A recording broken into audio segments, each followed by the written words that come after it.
a little brisk, but the sun is out here on the south side of Chicago. We've got the rubber game of this 3-game series. The Mariners and the Chicago White Sox. Game 1 going to Chicago. Game 2 going to the Mariners yesterday. Kyle Seager and company ready to go, taking on Jose Abreu and the White Sox in the final game of this series and the middle part of this 3-city road trip. Happy to have you with us for Mariners baseball on Root Sports as D. Gordon gets set to lead things off against James Shields. Shields starts things off with the first pitch strike. Now, runs were at a premium yesterday, 1-0. Mitch Haniger did not have a home run, Mike, but he did drive in the only run of the ball game. He's still a hot hitter, but you're right, was not able to homer in 5 straight games.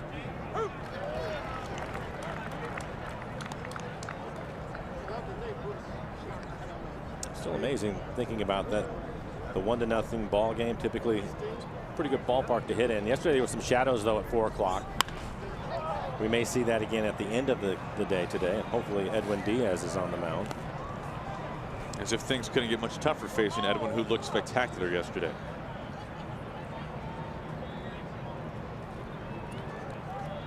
Lots of sunshine, but still pretty cool here in Chicago. A little breezy. Wind blowing out to right.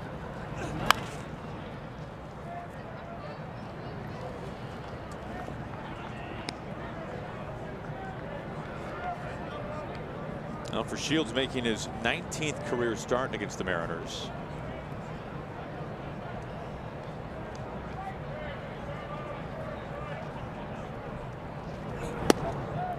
Rushes D back. Mentioned it with Shields. His fastball right around 90 miles an hour. Still maybe more 93, 94, but 90 these days. Has a cutter, a curveball, and a changeup to go with it.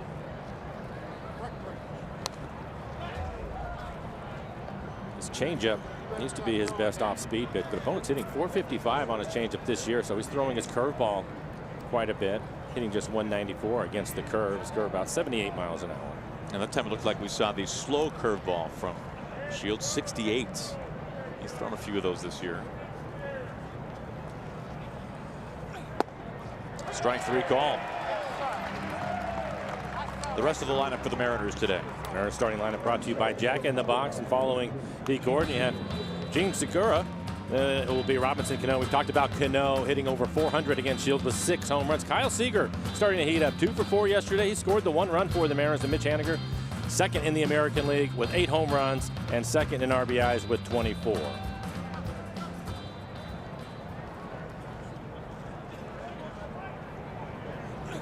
Segura going after the first pitch. Anderson leaving his feet and snaring it for out number 2.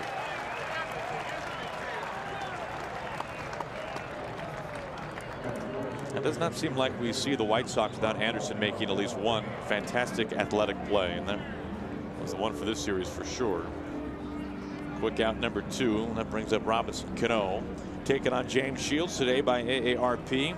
Well, the numbers here, wow, are incredible.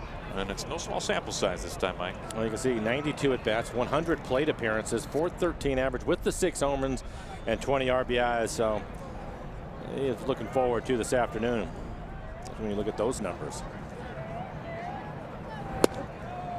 Of course, these two old foes from their time together in the American League East. Robbie, of course, with the Yankees. Shields coming up with the Rays.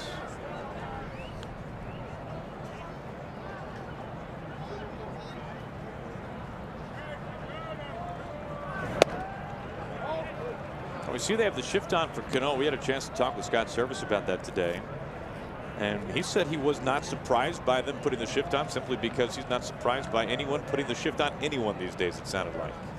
Sounds like everybody looks at the numbers a little bit differently. But this is the part that is a bit surprising to me. And we know we've seen Robinson use the entire field, and they're playing him on the pull side with the shift. But yet Shields is pitching him away. He's missed off the plate with the fastball 3 straight pitches.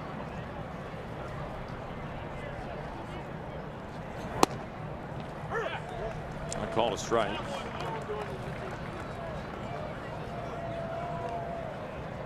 Playing straight up in the outfield.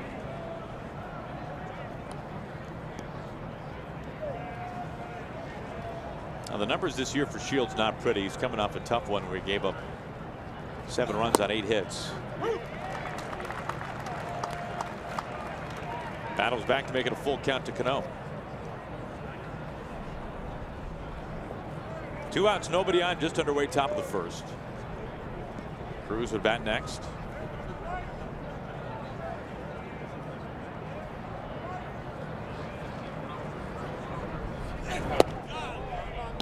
Ball 4. Now Cano, who has a .500 on-base percentage in the first inning, sees that go up a notch or 2. Shields a little upset.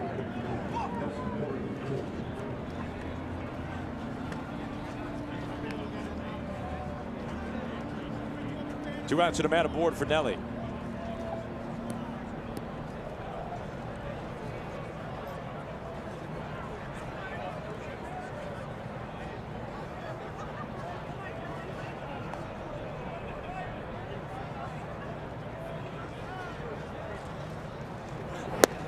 Way outside for ball 1.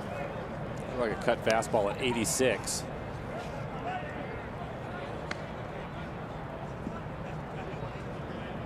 Now, last really good year for Shields, you go back to 2015 in the National League with the Padres. 200 innings, something he's done plenty of times in his career. A .391 earned run average.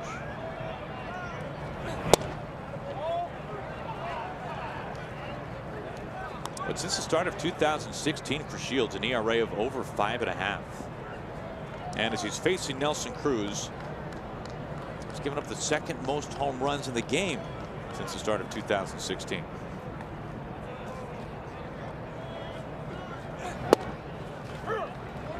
You look at it, the numbers on him this year. He started off pretty good shape his first 3 outings. His best outing was against Tampa. Gave up just 1 earned run and 6 1/3. But his last outing against Houston, 5 1/3, 7 earned runs.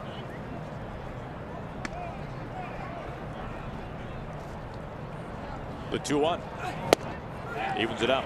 And another cutter. Tough pitch right on the outside corner.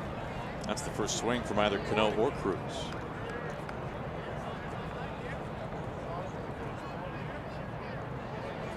Two-out walk to Robbie.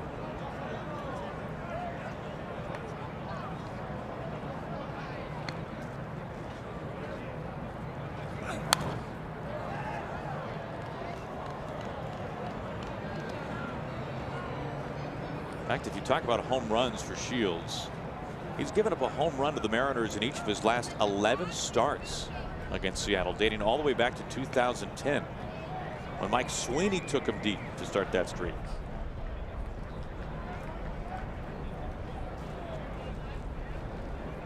Shift is on for Nelly. An appeal does not go. So, Aaron, you're basically saying he's due to give up some home runs today, due because so far this year he's only given up 1. Which is amazing. It is amazing. You look at the run totals that he has allowed in some of these games, just reference his last start. You would think that would scream multi-homer games. Because that's what has happened to him in his career, but it has not been the case this year. Maybe the Mariners will hit a couple of home runs today.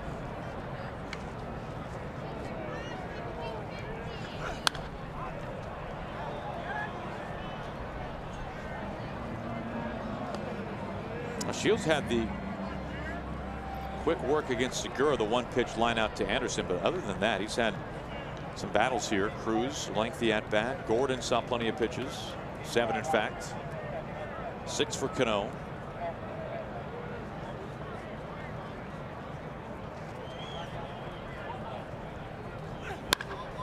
Out to left center field, but this is hanging up enough. Angled in center to make the catch. Cano is stranded. We go to the bottom of the first. Felix coming out for the Mariners.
Day baseball, the rubber game of this series, the Mariners and the White Sox. As we take a look at the lineup that Felix will be facing. Hitting third in the lineup, Jose Abreu. A couple of home runs for him so far in this series. He leads the team with 6 home runs and 12 RBIs. Tim Anderson hitting 5th in the lineup. He is 2nd in the American League. 1 stolen base behind D. Gordon. Adam Engel will round out the 9 for the White Sox.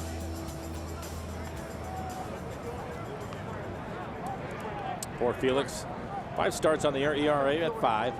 26 2/3. He has 20 strikeouts, 10 walks. Opponents hitting .235 against Felix. Felix's average fastball this year right around 90 miles an hour. Of course, the curveball, changeup, and the slider. First pitch, Moncada, very aggressive, and the White Sox lead it on the very first offering, 1-0. His second home run of the series.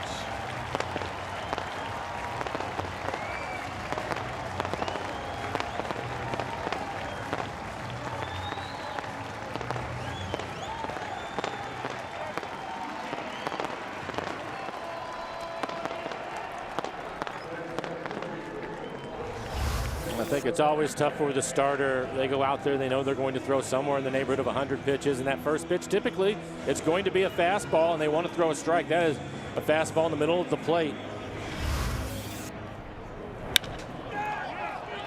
This is out to right field as well. Haniger over his head. Lateral double for Sanchez. He checks in at second. Another look. Again, 87 miles an hour, just trying to get ahead. First hitter of the game. One of the things that we have seen from the White Sox is they will be very aggressive. You don't say. That's been probably the biggest takeaway of the series so far. What do you say, Mike? We saw it right away in the first game. They came out and had 7 straight hits, and then even yesterday they were trying to get after it, but Marco Gonzalez was making some quality pitches early to try to slow them down a little bit. But yes, they want to swing the bats. And steps Abreu.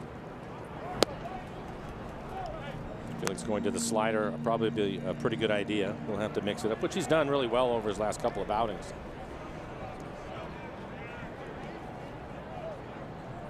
Moncada's 5th this year.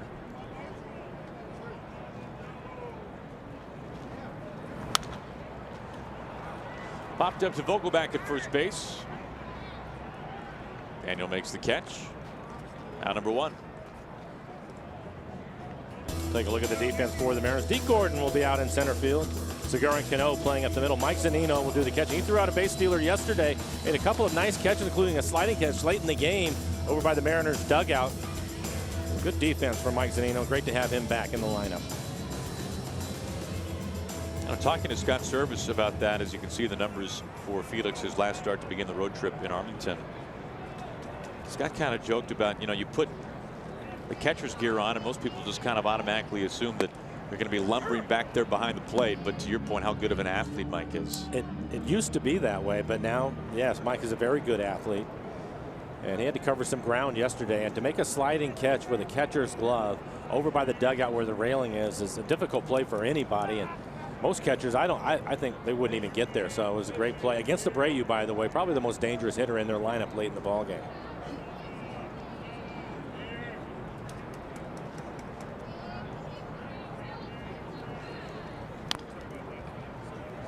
That was in a point of the game, by the way, when Nicasio was pitching, and we weren't exactly sure what to expect from Juan Nicasio. His last time out felt some tightness. Velocity was down. Yesterday we saw him touch 94, and Scott said today that he was working at an even brisker pace than usual, which you'd like to see. Well, and I think probably in large part because he was feeling better.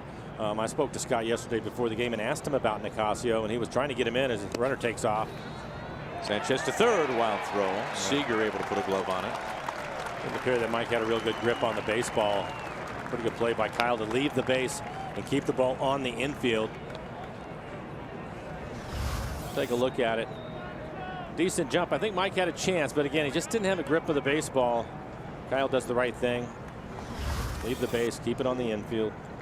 That will be a stolen base. But Scott was talking about him, saying that he was just physically feeling better. And of course, to your point, Aaron, we saw that yesterday when he was in the ball game. Bullpen was fantastic for the Mariners yesterday behind Gonzalez. Full count. And if you missed the game yesterday, Marco Gonzalez, 6+ innings, 5 hits, no runs, just 1 walk, but 8 strikeouts for him. That's back-to-back games for Marco Gonzalez where he's been able to pick up some strikeouts.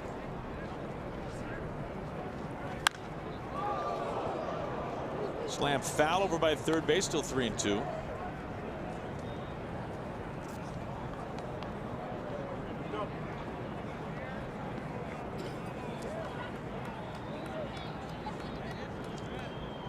Talked about the struggles of the White Sox. Of course, the Mariners able to shut them out yesterday, hitting just 195 runners in scoring position this year. That's a pretty good curveball from Felix. In his last outing, he actually threw his curveball more than the changeup. A little bit unusual. Typically, when he gets ahead of hitters, he's going to try to put them away with the changeup.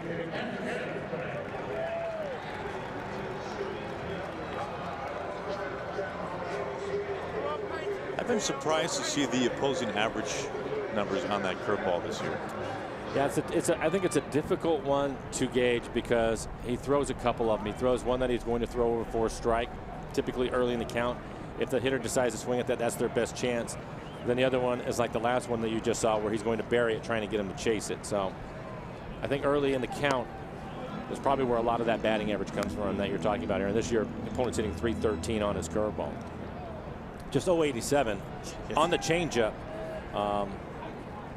But in his last outing, again, he threw his curveball and pitched really well. It's against the Rangers, won 5 1/3, just 2 earned runs. Runners on the corners, 1 out. Anderson at the plate.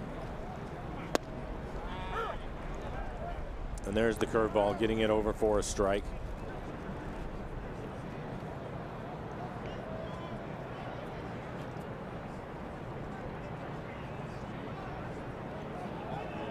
Infield at double play depth, probably cheating a little bit closer just because of the speed of Anderson. And he has 8 stolen bases on the year.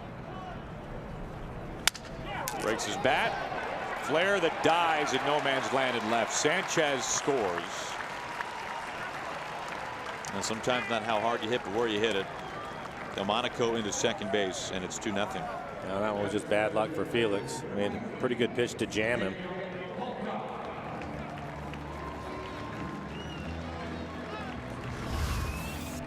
And here's a look at it.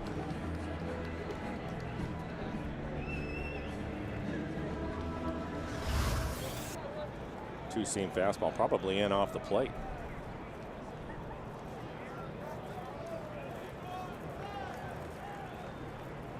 Two in, 2 on. Here's Palka, the DH, making his major league debut today.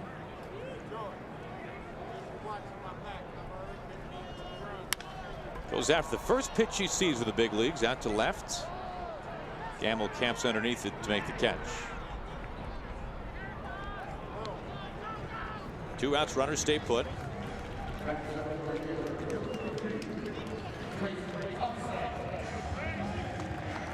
Makes me think of the Daniel Nava grand slam from years gone by.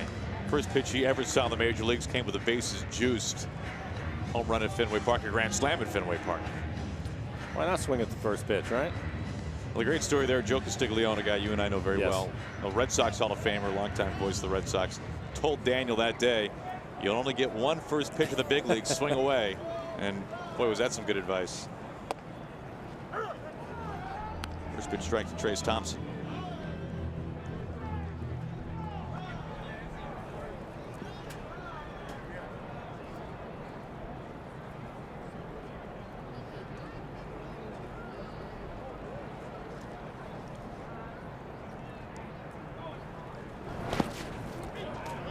Good stop by Zunino, 1-1.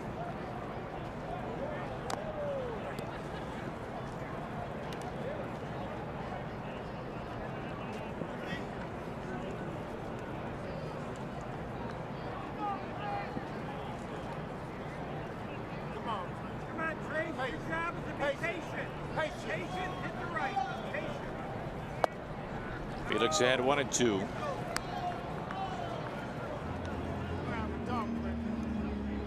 Thompson, the 7th batter of this first inning for the White Sox.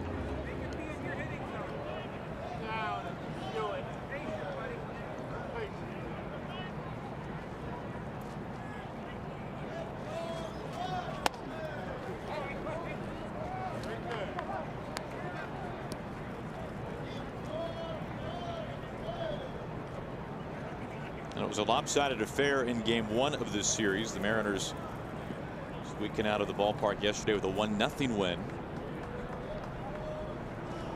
Looking for back-to-back series wins to begin the road trip.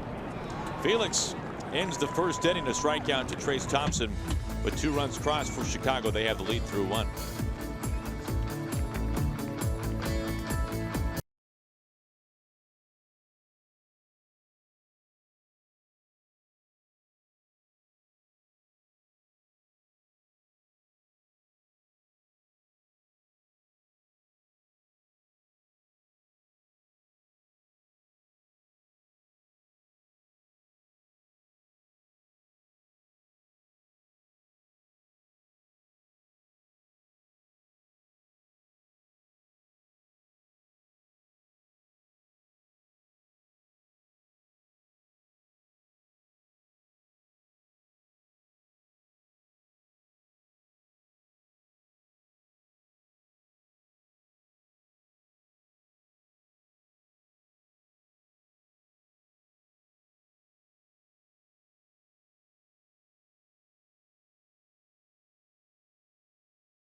Weekend series May 4th through the 6th at Safeco Field, featuring Robinson, Cano, D. Gordon, and the Mariners taking on Mike Trout, Shohei Ohtani, and the Angels. Log on to Mariners.com to punch your ticket today. Trout going deep again last night in Houston, the fastest he has ever reached 10 home runs in his career.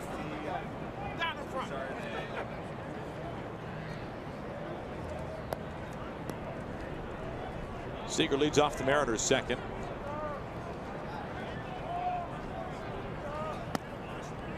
Kyle had a double in the first game of the series in his last at bat. Then yesterday had a couple of hits, including another double. Scored the only run of the ball game yesterday. Kyle starting to heat up again.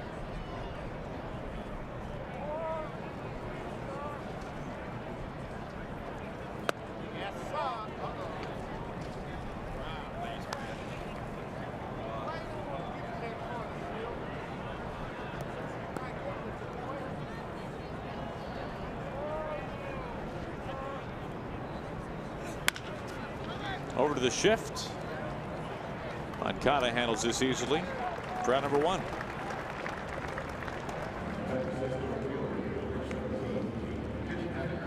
We'll look at the rest of the defense behind James Shield. Adam Engel in center field, one of the fastest players in the American League. He can cover a lot of ground. Tim Anderson, as Aaron mentioned, pretty good athlete at shortstop, strong arm. He's made 4 errors this year. Omar Narvaez, his first start of the series, will do the catching today.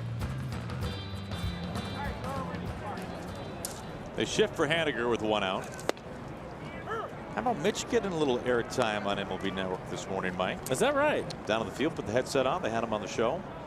I would say it's about time. I would say it's about time as well. The numbers for Mitch so far in the season. Saw his 4-game home run streak come to an end yesterday, but did drive in the lone run of the ball game. Hit the ball hard right back up the middle after Seager hit a double.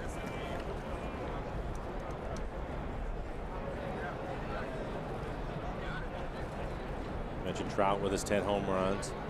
Mitch with 8. He's second in the American League. He's also second in RBIs with 24. I'd have to think, if you are a general manager, one of the hardest things to do is to know when. Saying that the term giving up on a player is far too almost mortal, but when you know that it's time to move on from a young player, when you've seen enough. But you think about the Diamondbacks, Mike, who are off to another terrific start and a wonderful year last year behind first-year skipper Torey Lovullo. Think about 2 guys right at the top of the RBI leaderboard and home run leaderboards really in the American League. Didi Gregorius and Mitch Haniger. At one point, young in their careers, both Arizona Diamondbacks. Now, you could probably look at any team in the majors right now and find one or two guys who used to be in that organization who has moved on to thrive someplace else. You're right about that. I think you never know, Aaron, why it is.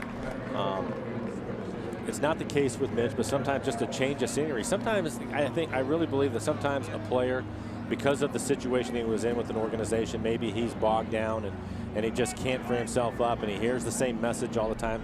Then you trade him away, goes to a new organization, a fresh start. They relax, and then they start playing better. But it may have never happened if you kept that player. Sure. Now with Mitch, he was trending in this direction when Jerry was able to go get him from Arizona.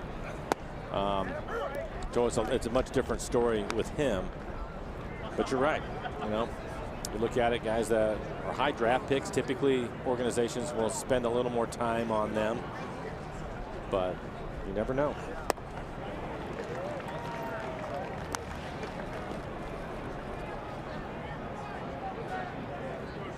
0-2 on Gamble with 2 outs. And you look at the last 2 outings for Marco Gonzalez. Sure. Somebody Jerry was able to pick up last year. Well, Gamble is out. Strikeout ends the inning. 11 pitches for Shields after throwing 22 in the first. We go to the bottom of the second.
White Sox have the lead.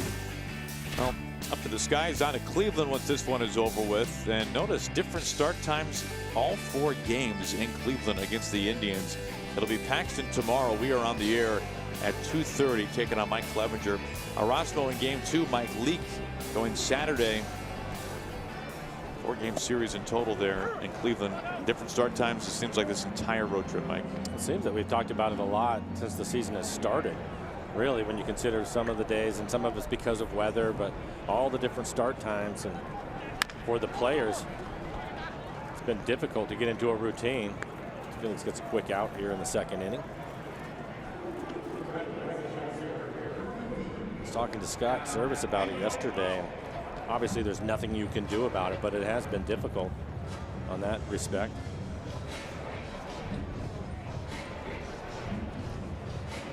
Not to mention when it's done to the broadcasters, Aaron. Well, it forced us to eat a later dinner tonight, is what last night. I mean, it made it pushed it back a little bit for the more towards 8:30 or 9. Here's Engel, the number 9 hitter. Like, I would say your birthday dinner was a smashing success. I would have to agree. It was terrific. We had a good time. It was a lot of fun. Ran into a couple of Mariners fans. Isn't it amazing that they just ended up sitting literally a foot away from us? They happened to be from Seattle here in Chicago. But they were Mariner fans, and they knew their baseball, so that was fun too. I noticed you did not share any of your strawberry shortcake, which was served to you in a mixing bowl. It was massive. It was terrific, and I did share with you, by the way.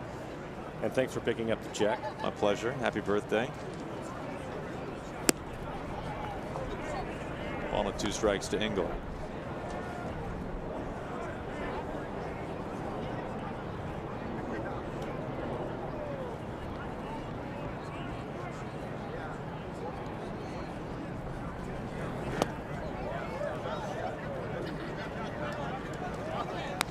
You know it's a good meal when you feel compelled to hug the waiter when you're walking out. Which is what you did. It was great. Everything about it. And your dessert was? The 2-2. It was the 3 of us shared the turtle pie, which as Zach, our waiter, who was tremendous, this is a Gibson Steakhouse, he began describing it by saying, well, it's roughly a gallon of ice cream. Yeah. With hot fudge and caramel and everything else. You guys did pretty good work on it, though. Well, nice job. We tried. A couple of bounces to Seager. 2 ground ball outs open things up in the White Sox second. That's more like it for Felix.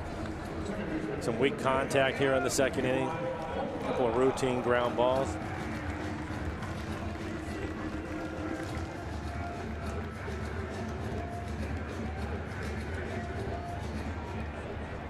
Moncada with the home run, hit the first pitch into the seats. And as any starting pitcher, that's a difficult spot to be in because they typically almost always throw a fastball and it's on the plate, just trying to get the game started, and he jumped on it. This time take strike 1.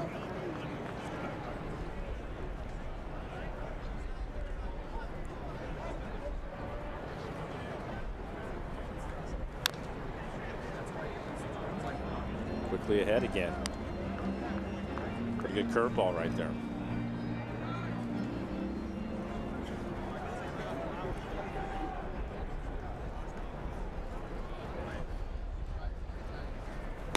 I thought it was great too at dinner last night. You were talking about the Mariner fans. Carissa and Dante, how excited they were that they got an autograph from Felix Hernandez. They were psyched out of their mind. Which, why wouldn't they be? Yeah, exactly. There it is. Nice inning. And the only thing better than that autograph was the Mike Flowers Gibson menu autograph that they're taking home with them. We go to the 3rd.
Ticket to ride Link Light Rail to and from the game through June the 3rd. You can learn more at soundtransit.org.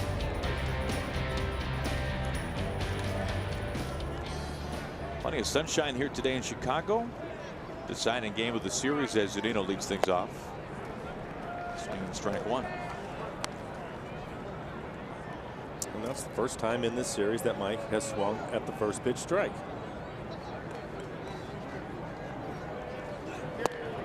You said taking the first pitch for a strike was a temporary thing for Mike. Yeah, he did that in the first 2 games of the series. In the first game, picked up a couple of hits, including his first home run.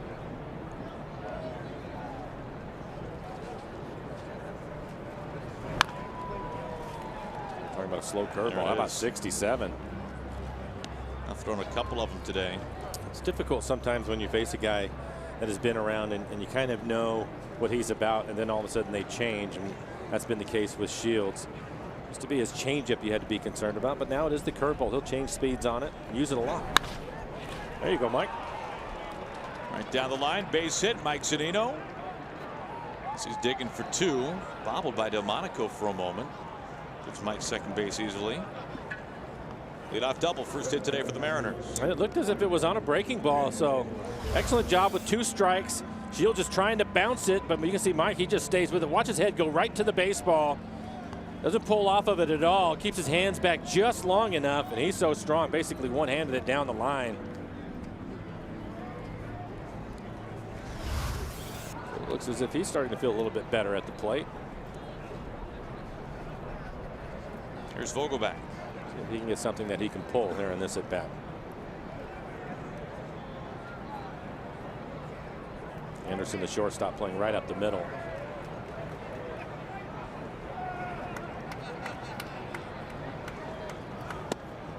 You mentioned his head in that swing from Zunino. What's that tell you about his swing?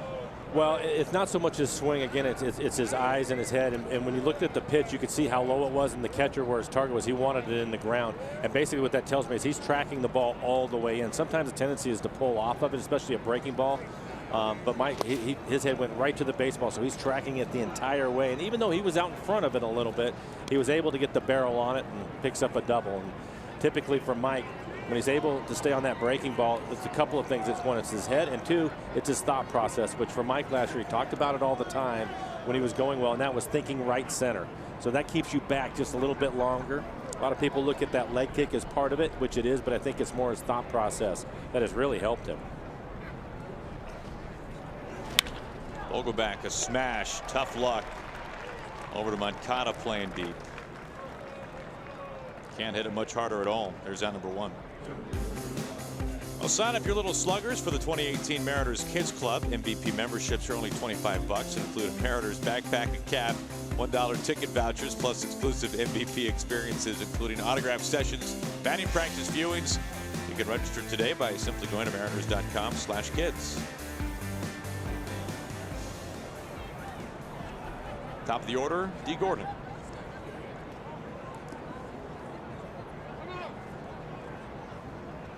Mariners have done a pretty good job as a team hitting with runners in scoring position, hitting .274 as a club.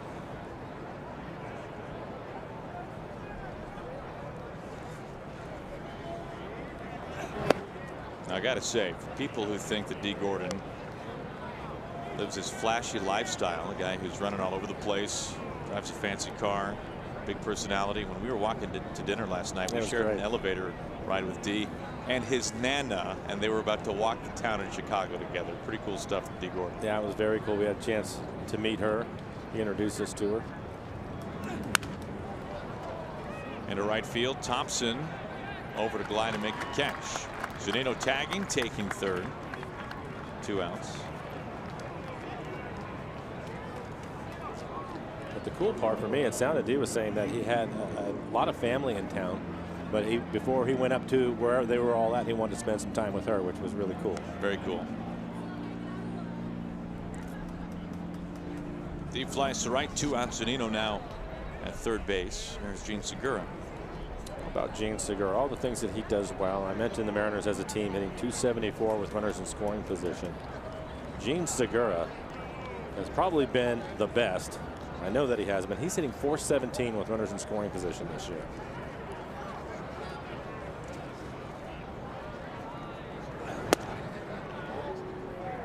Looking at ball 1.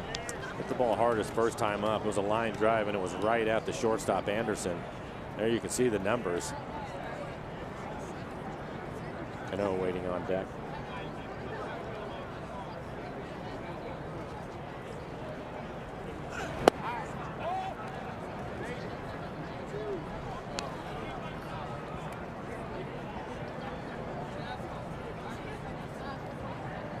Now Shields allowing just 2 base runners the first time through the order, to walk to Cano, the double to Zunino, who's now at third base.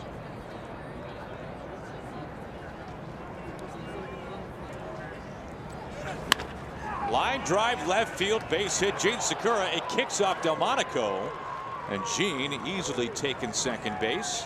He drives in Zunino, and the Mariners are on the board. It's 2-1 Chicago.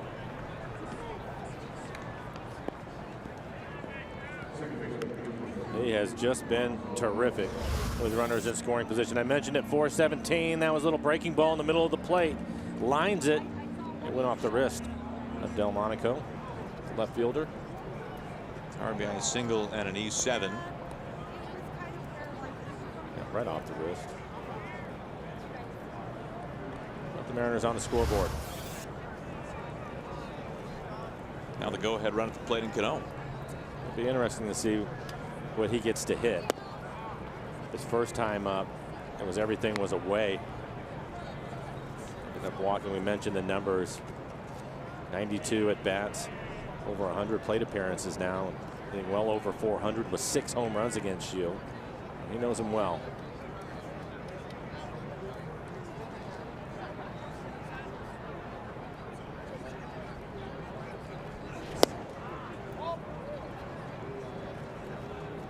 You know, we mentioned the first time through the order, Shields not getting that on with the knees. First time through the order, just the 1 hit, but the Mariners had 2 that were just roped off of Shields. Segura, the line drive out to Anderson at short. Vogelback to second base on a line.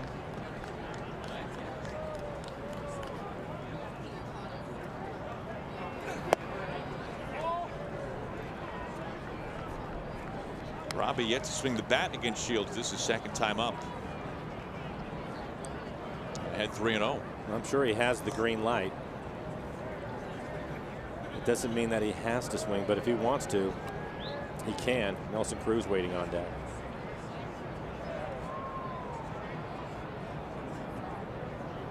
Tying run at second, the go ahead at the plate. Second walk today for Robbie.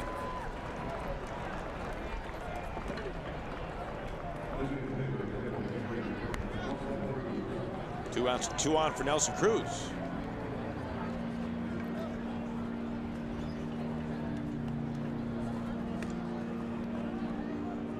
Nelson had a couple of fastballs that hit his first time up, ended up flying out to center field.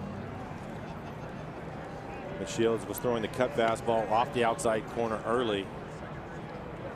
Cutter has been 86, 87 today. Topped out at 91 on his 4-seamer.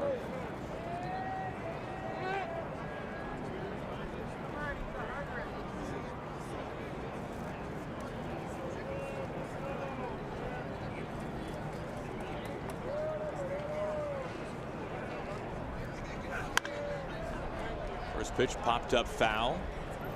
Sanchez, the third baseman, over but into the seats. Strike 1 on Nelson.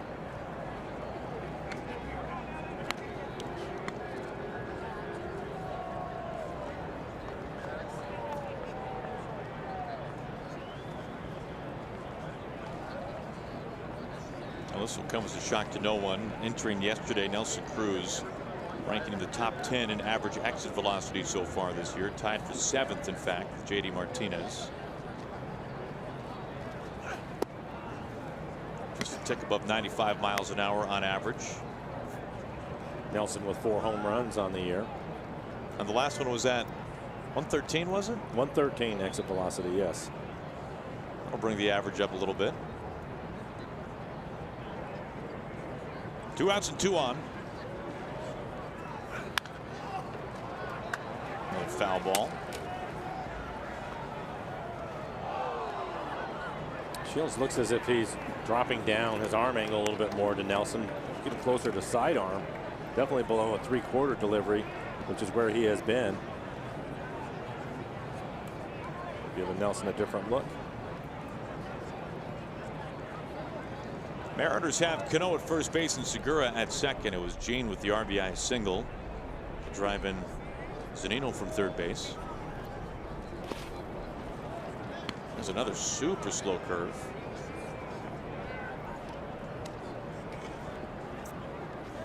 That's at least 3 of those today.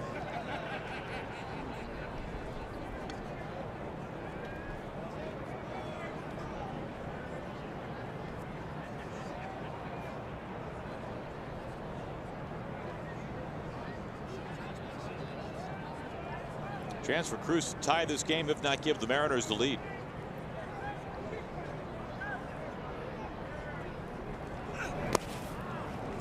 Full count.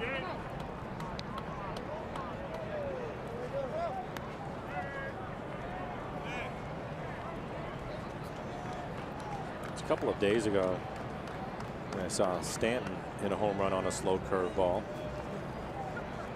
See how far Nelson could hit that curveball at 67 miles an hour.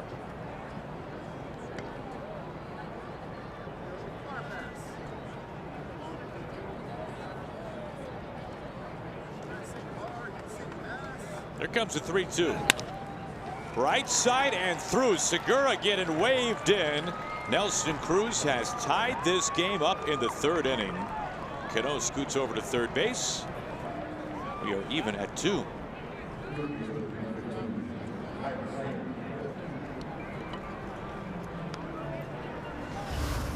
Another good at bat fastball on the outside corner. This is something that we've seen a lot over the past few years with Nelson Cruz, especially with runners in scoring position. He will take what the pitcher is going to give him and had to hit the ball to right field, and he drives in another run. As you take a look at it, Primera Supermo right on the outside corner, maybe even just off the plate, and that is just really good hitting.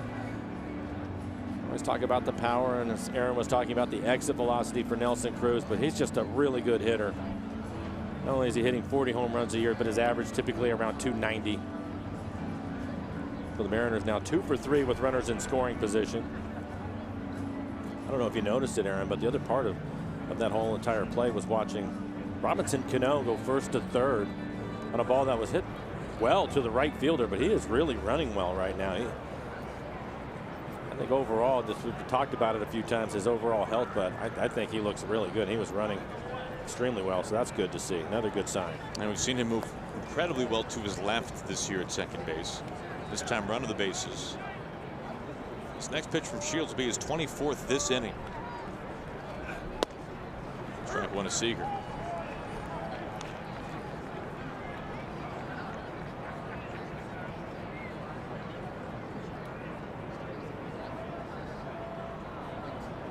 Now 3 straight have reached with 2 outs for the Mariners.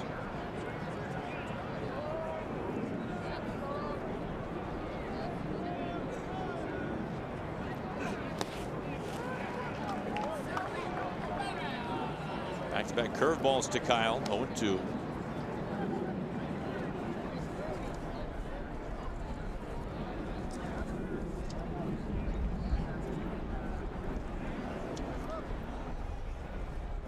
Saw the numbers with Kyle hitting runners in scoring position at 333.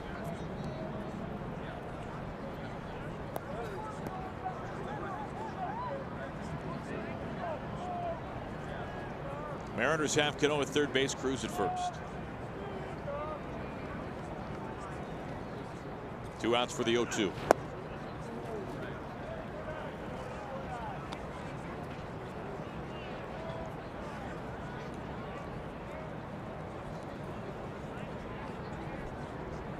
Kyle get to see a fastball.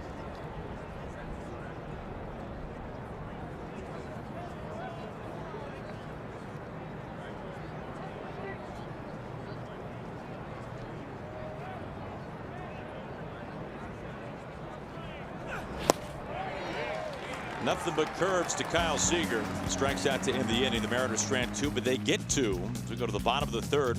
We're all even.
Find a local agent at safeco.com. Do more. And by Virginia Mason Orthopedics and Sports Medicine. Good look 100 stories up. Look at the Hancock Tower. Mike, afraid of heights? Yes. No chance to get you on the observatory deck up there, it sounds like? Not going to happen. You saw some window washers the other day on that building, didn't you? Yeah, that is a tough job, I would think, especially when you consider the wind. You mentioned 100 stories. I think we'll pass. Yeah, stay safe. Yolmer Sanchez leads off the home third. Shoots this to the gap in right center. Gordon has to track it down.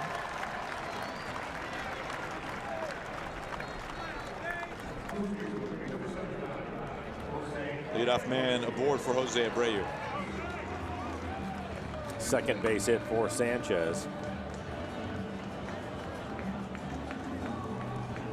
Felix throwing over 20 pitches in the first inning. A quick second inning for him. A couple of ground outs and a strikeout.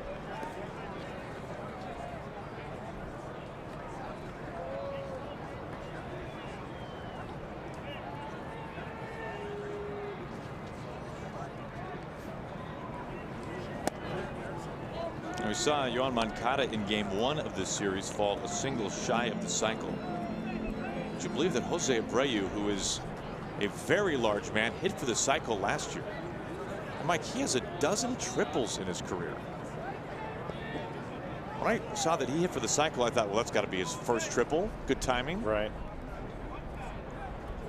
Apparently moves pretty well. Apparently. I'll tell you somebody that you're talking about. Men with some size to him, and he certainly is, but Avisel Garcia, who went on the DL after pulling his hamstring in the first game, he can really run, which was surprising the first time I saw him get around the bases. And he's a beast. Yeah.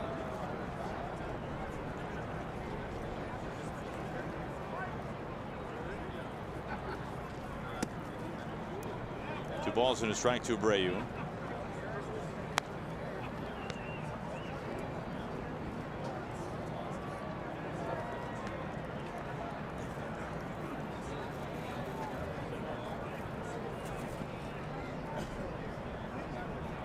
Keep an eye on Sanchez. He had a stolen base back in the first inning. Felix trying to help Mike out, give him a chance to throw him out if he runs. Pretty good idea.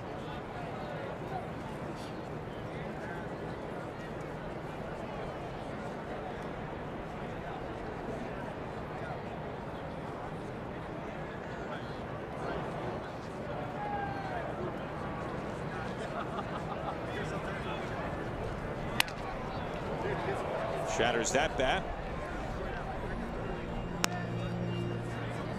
Abreu, one of the many stars in this game from Cuba. If you go back to the winter of 2015, Major League Baseball made a trip to Cuba with some of the biggest stars in the game. A number of them Cuban-born players: Yasiel Puig, Jose Abreu, and then some players from other countries, including Nelson Cruz, Clayton Kershaw going on that trip as well. Talked to Nelly. That's spring training the following year. That was in 16. Spring training following that trip, and the emotion that Nelson talks about being with Abreu in Cuba, and Abreu seeing his family, his children, for the first time, and we're talking years. Right. Difficult situation. Easy to lose sight of. Very emotional stuff. Sanchez clobbered to left. Gamble curling over on it. Sanchez back to first. There's out number 1.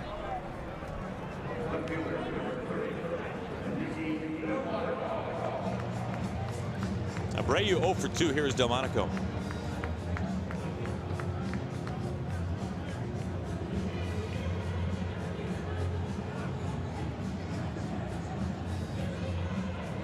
This is something that kind of reminds us of something that Jared Dipoto and Scott Service have done in recent years since kind of taking things over with the Mariners, and that is the Mariners now have a fantastic facility in the Dominican Republic, and they have made it a priority every year to send a couple of U.S. born players, some upper tier prospects that they really think have a strong future in the organization, to the complex in the Dominican and let them know what that's like to go into that culture, not be able to speak that language.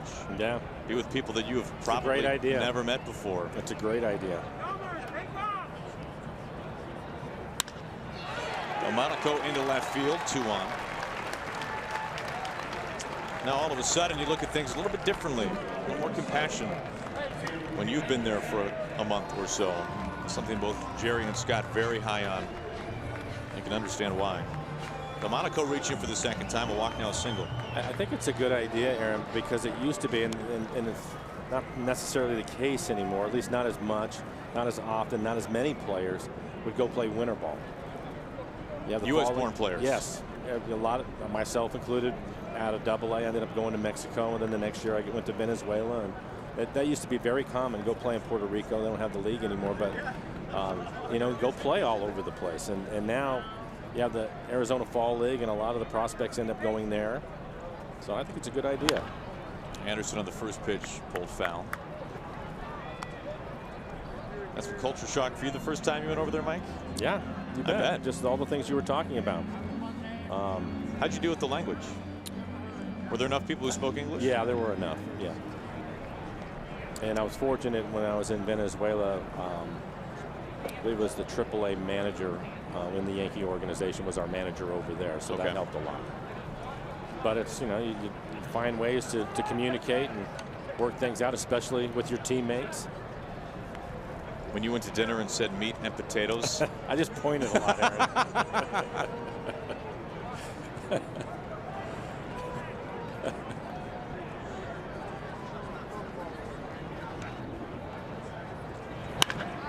Crack to left, Gamble on a hop. And the bases are loaded.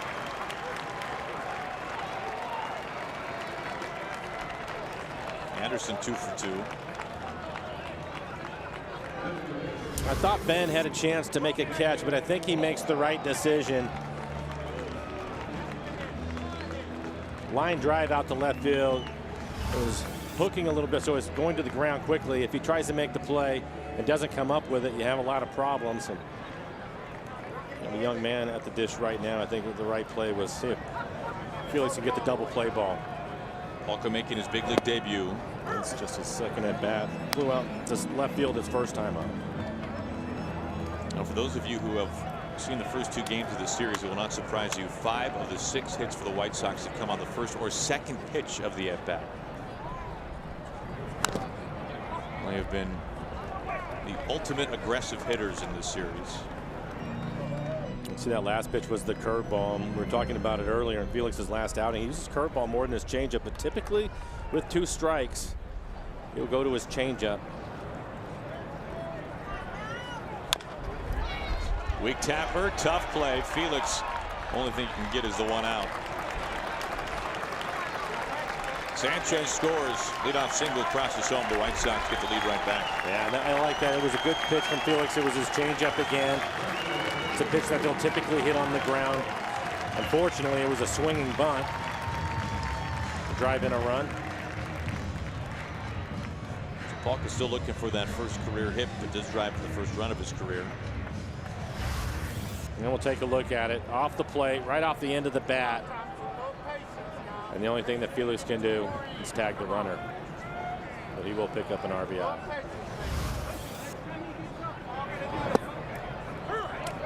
First pitch strike to Thompson, who struck out to him the first.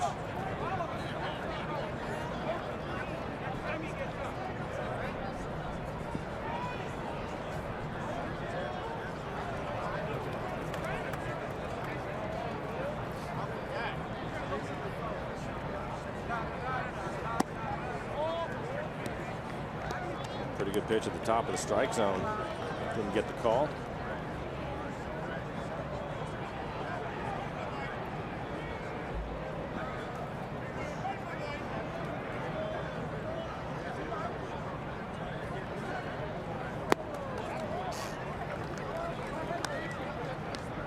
Felix now behind 2-1.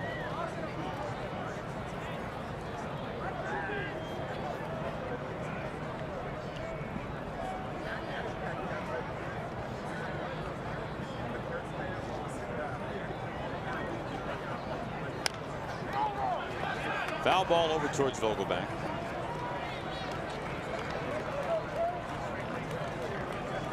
Well, this is the second pretty lengthy inning for Felix.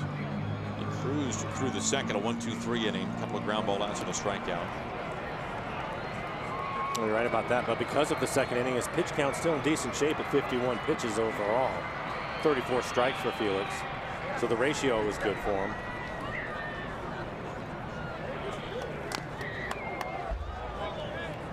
Foul that pitch back. Another good changeup from Felix.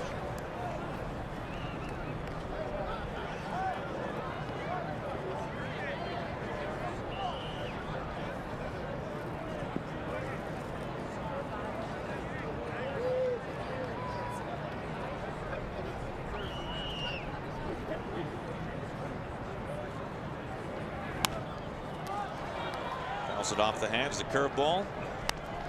So 2-2. Thompson putting up a pretty good fight here.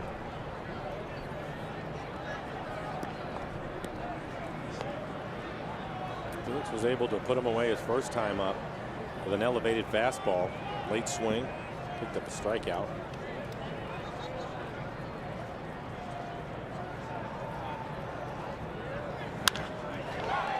Haniger in right field, able to find this easily.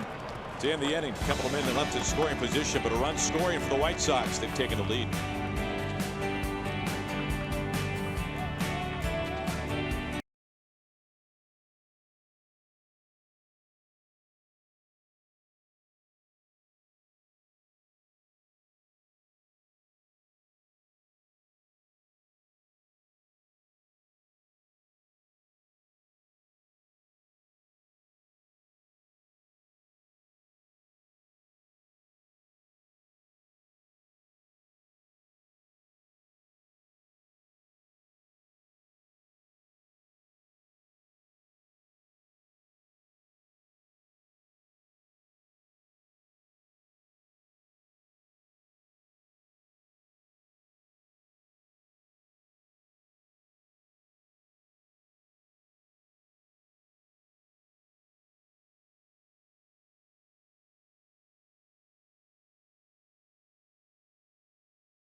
Fourth. This copyrighted telecast is presented by authority of the Seattle Mariners and may not be reproduced or retransmitted in any form. The accounts and descriptions of this game may not be disseminated without the express written consent of the Seattle Mariners. Now, sunny but cool day here in Chicago. Hyphen, Ryan Roland-Smith, good to have you back. It's good to be back. It's cold in this booth. You and Mike, no heater? You and Mike Blowers are exchanging scouting report notes as you pass by each other in the hallway? Pretty much. We had a discussion. Tell you what, you guys don't have a heater in here? No, this is the man's booth. Oh, it's nice and toasty over there. Well, it's a little less of a man's booth than Blow leaves. You got to pick up the slack. There's the 0-1 to Haniger. One ball and the 1 strike to Mitch. Now Jose Abreu has left this ball game. Davidson has taken over at first base. No report as of right now as why. There goes the bat.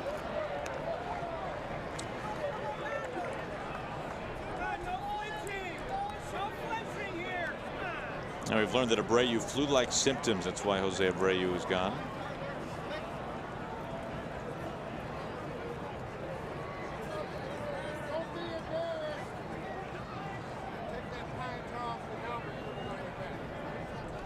Haniger with a little better grip this time around.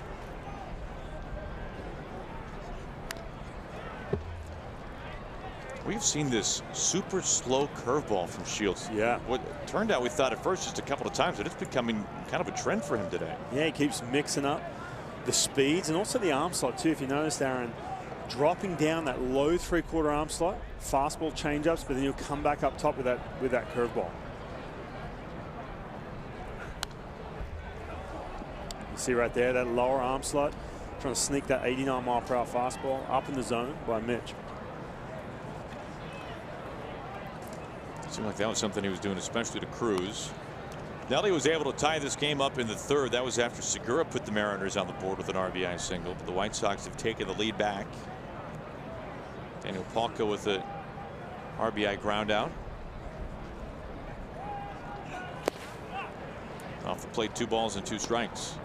See Mitch Haniger too, laying off some tough pitches in a 1-2 count. Turns that into 2-2.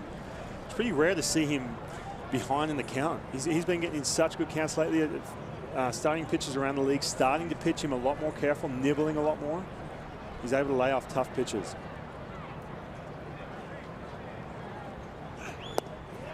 Swings through that pitch. Another curve.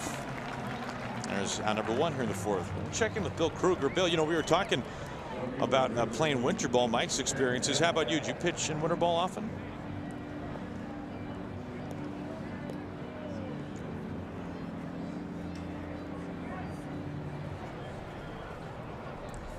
Bill, was that a situation where you were trying to get back on the radar, trying to get some looks, or is that the organization sending you down there?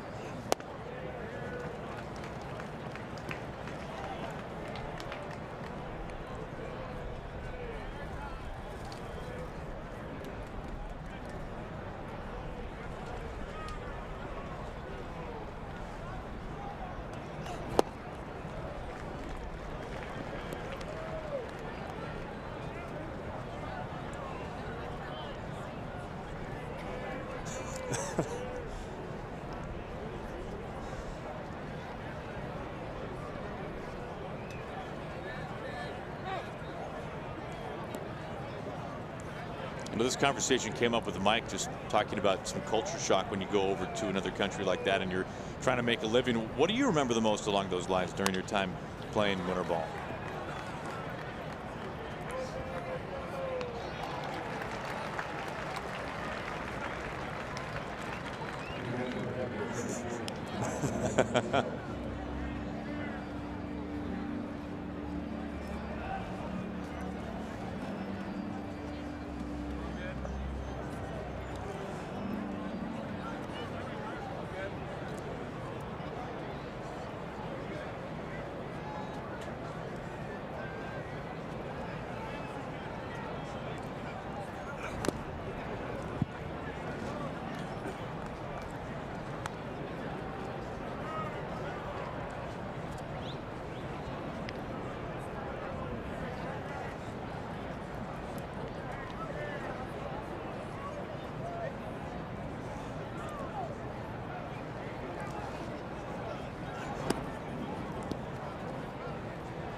Well, Bill, I'm happy that you explored the cuisine. I think Mike was still ordering meatloaf when he was in Latin America.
Thank you, Ange.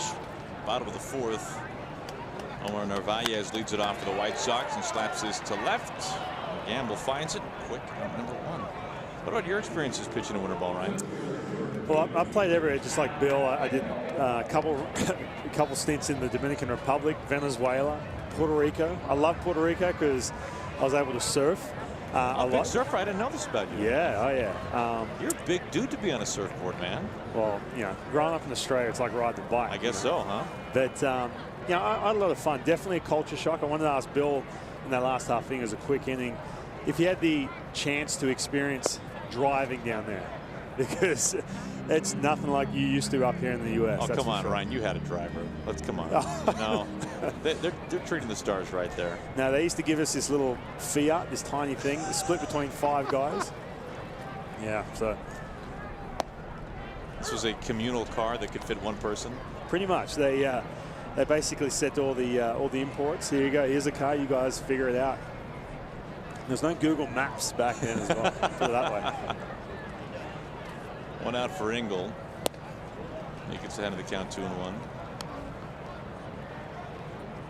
What do you remember about just kind of the spirit of the game there and what it's like in terms of the crowd, the atmosphere, and everything else? Especially around the playoffs too. You know, when you get to the last part of that year and the last part of the season, sorry, and it's a short season, but when you get to that last part, you've got a ton of big leaguers getting at bats down. They're getting ready for spring training. And man, they get into it. There's only, especially in the Dominican Republic, there's only what, 6 teams. So you're basically playing the same teams leading into those playoffs, and then you get in those playoffs, and it can get pretty loud, pretty hectic, that's for sure. But really good culture. They love baseball down there, and every pitch they're into it. But it's amazing that your home crowd, you know, you'll be starting a game and strike someone out and they love you, and then all of a sudden you turn around and walk someone and they absolutely hate you.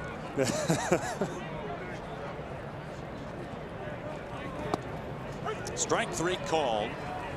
Engel caught looking, rung up on a curve, 2 outs. Good breaking ball by Felix in that situation. We've seen a ton of breaking balls, change-ups early, and it's interesting. This pitch stays up in the zone a little bit to Engel. These White Sox have been so aggressive, so you're going to have to. Felix is going to have to go to that change-up, that two-strike change-up and slider early on in counts, and it's been tough for him because he has to expand the zone. So that good fastball down there. We haven't seen too many fastballs from Felix Hernandez, but he has to expand the zone. But anything middle, these guys are teeing off at the moment.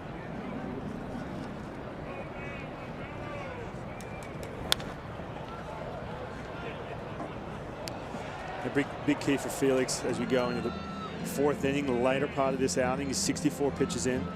To trust that fastball, know that that fastball has enough movement. He is going to get weak contact.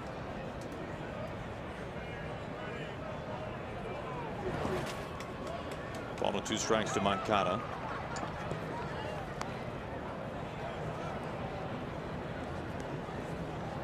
Moncada starting this game off. First pitch he sees going deep. As a starting pitcher, Aaron, that feels like getting a cold bucket of water thrown over you at 6 o'clock in the morning to wake you up. Swings right through a curveball. Felix with his 2nd punch out in the 4th. We go to the 5th. White Sox on top.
Come to town Tuesday through Thursday. Fans will have back-to-back opportunities to purchase $15 bleacher and view seats, as well as $30 main club level seats. It's all part of Mariners Value Games presented by BECU. Visit mariners.com/value for tickets. It's Vogelback leading things off. It's a good look down the Chicago River. But one of the great things you can do as a tourist if you come to town, watch the Mariners taking on the White Sox or every few years when we're here possibly to take on the Cubs. The Chicago architectural tour down the Chicago River. It is magnificent.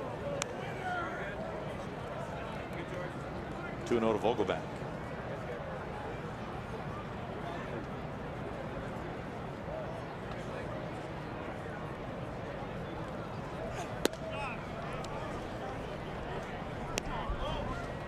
See James Shields with that new arm slot dropping down, especially on that fastball changeup. And you look at these changeup numbers too. That's that big pitch. Everyone knows James Shields for that good changeup, especially 2 strikes. He's really struggled with that pitch in 2018. Yeah, you're looking at 2 guys in this game as Vogelback takes ball 4 that for a long run had the 2 best changeups in the league. Yeah.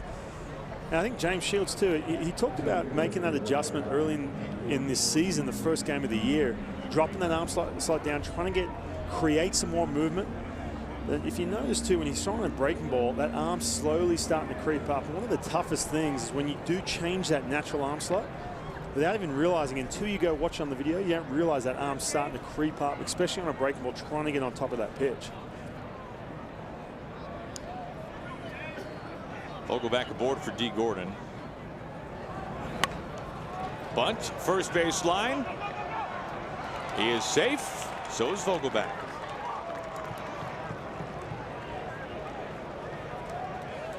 You love to see that from D. Gordon. He's been hitting this these last 3 games this series and just getting a chance to make things happen against James Shields. You can't let James Shields get too settled in here. 3rd time to the lineup. Nice bunt. A few guys can pull off white spikes like D. Gordon. Yeah. You can't pull that off? No, you got to be able to run like that to wear those shoes. I'm definitely not pulling that off on the mound, that's for sure. Look at those things. First 2 men aboard. Segura on the first pitch out to right center. Engel covering all kinds of ground. He flags it down. Vogelback advances into 3rd. 1 out.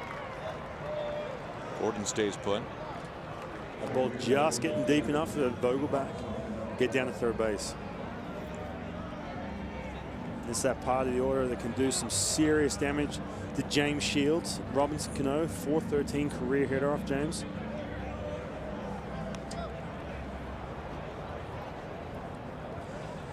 And Shields has had a tough time against lefties in 2018. And I think a big part of that is that changeup, not having that same command, that same effect with that pitch. It's a good spot for Robbie Cano. And you're right, lefty's hitting a clean 300 against him.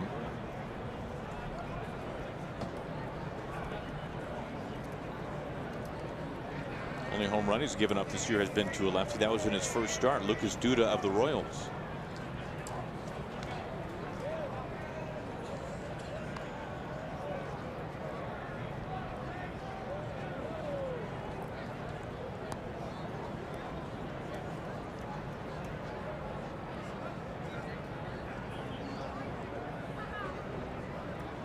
Robbie at the plate with the tie-in run at 3rd as they continue to keep an eye on D. Gordon.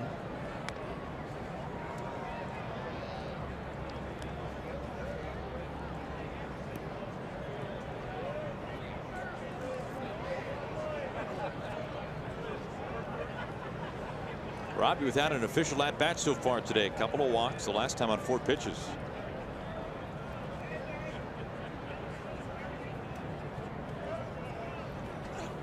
Way outside. There's that changeup missing by 2 feet. It's going to be important at bat for Robbie to make him really work. Check out his mechanics. You see that lower arm slot from James Shields, that big flaunt wind-up of his, and then even with runners on base, he does get a ton of momentum, but he's dropped that arm slot down a little bit, giving it a little bit different look, and that's really affected that changeup. Softly popped up. Anderson at shortstop. 2 outs.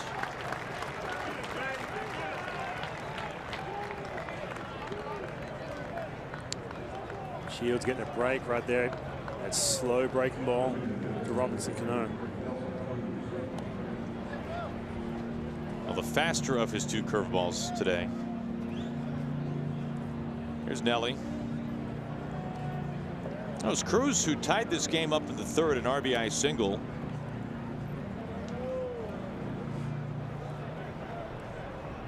See what Nelson can do here with runners out of the corners.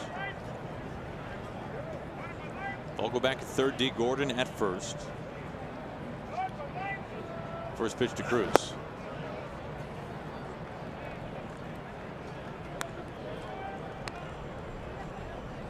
Nelson Cruz having such a good at bat last time up, getting that RBI single, not trying to do too much with that 3-2 pitch. Again, another big at bat to make James Shields work. See Nelly figuring out. Yeah, something going on here. Here comes Rob Nodine and Scott Service.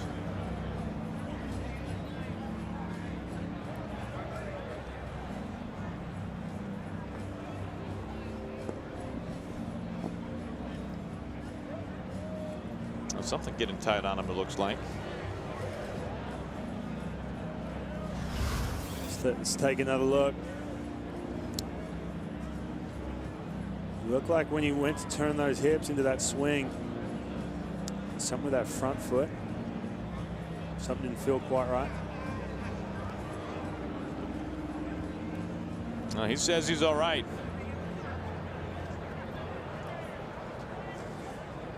There's nothing tougher, Aaron, when you're trying to do something full speed, whether that's throw a pitch or swing a baseball bat, trying to do it really aggressive, and you can feel something in that lower half.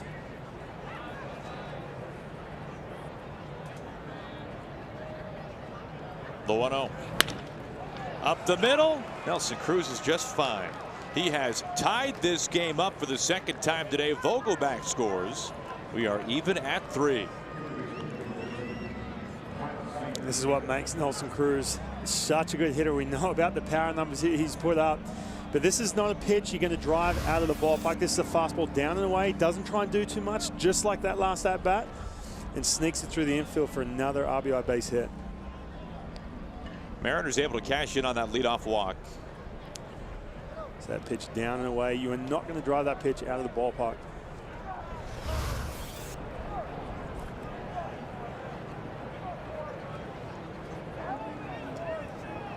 Chance for Seager to do some damage. Does not take much to score D. Gordon from 2nd.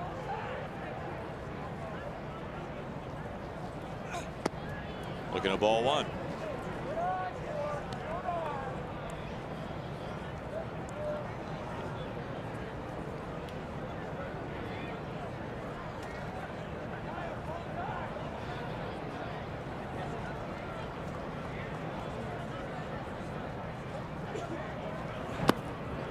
Kyle ahead 2-0.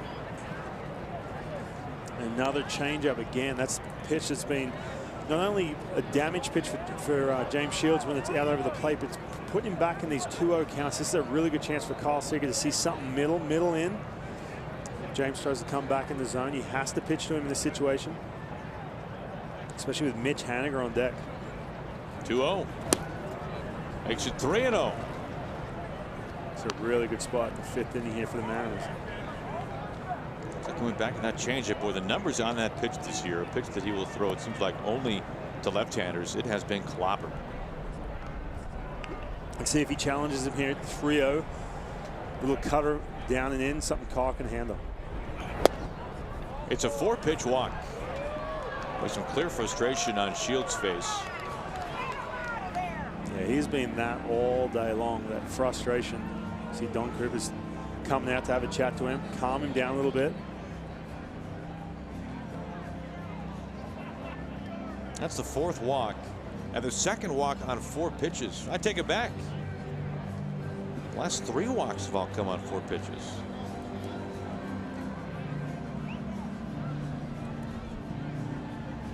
James has always had those high walk totals since busting onto the scene with Tampa Bay. But he's also had the stuff. He's been a stuff guy who can pitch around some damage, pitch around some situations where he's got base runners on. This season too, I just feel like that secondary stuff for James has been really tough on him. And you look at this inning, Ryan.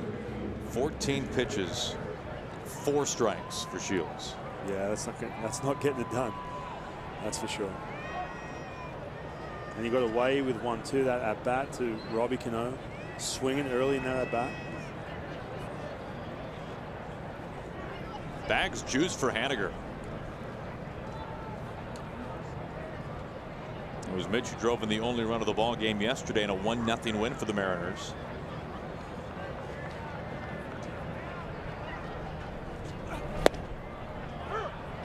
Called strike 1.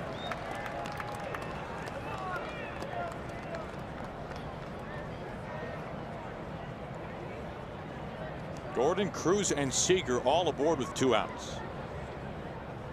And a tied 5th.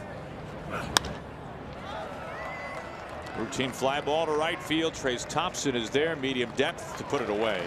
And the Mariners leave them loaded. They do tie it up, though, thanks to Nelson Cruz. We're even at 3.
Connecting you to the power of the digital world. By Money Tree, proud to make a donation to Mariners Care for every Mariners win. By Jack in the Box, try the new Cholula Buttery Jack, part of the Buttery Jack family, only at Jack in the Box. And by BNSF, sponsor of the BNSF Blast. Final day in Chicago. Happy to have you with us for Mariners baseball on Root Sports. Aaron Goldsmith, Ryan Roland Smith, our entire Root Sports crew here on the South Side today. And the King up on the mound.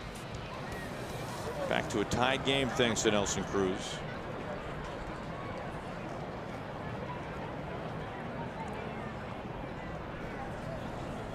Starter comparisons. 4 walks for Shields. That has been a trend this year. First pitch strike to Yolmer Sanchez, leading things off in the bottom of the 5th.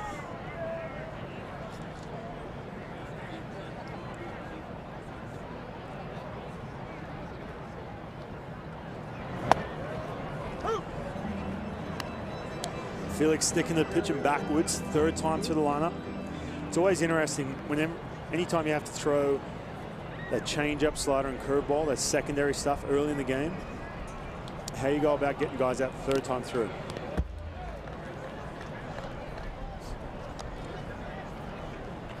Well, Sanchez is able to just get enough of that one to foul it back.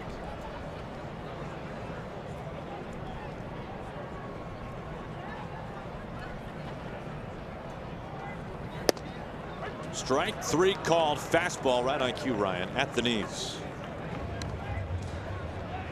Well, join us in Denver this summer, July 12th to the 16th, for a Rocky Mountain baseball adventure. It's a memorable road trip experience that's fun for the entire family as the Mariners take on the Rockies. You can pick up more information by going to mariners.com/vacations.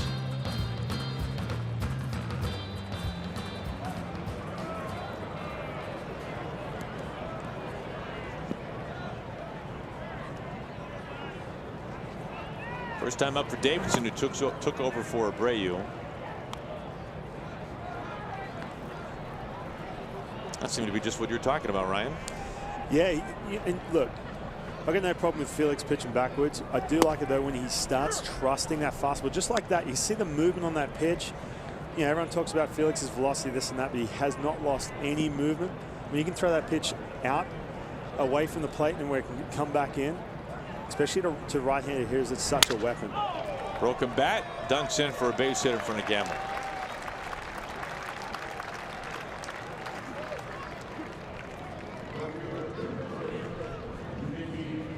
One out, one on for Delmonico. Go ahead, run it first.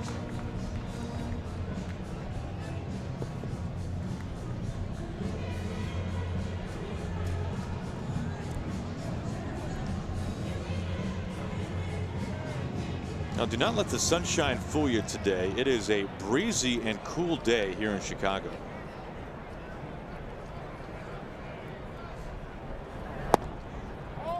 One blown out to right field still, as that's ruled ball one.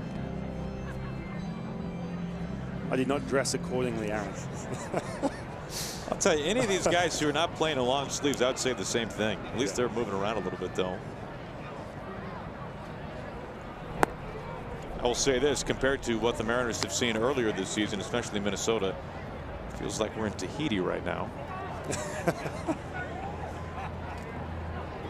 Mariners played the coldest game in franchise history not that long ago, 27 degrees in Minnesota. They just happened to be there for what was also the coldest game in Target Field history. Well, the one trip the Mariners take to Minneapolis happened to be at that time of the year. But the sun was shining. You're right. The illusion of warmth, yes. Just like today. You see those snow outs, you figure that's going to be the coldest, but nope. 2-1 to Delmonico. Felix gets a call there, 2-2. Hitting back in the count with that breaking ball. It's a situation I'd love to see, that fastball down and into Delmonico.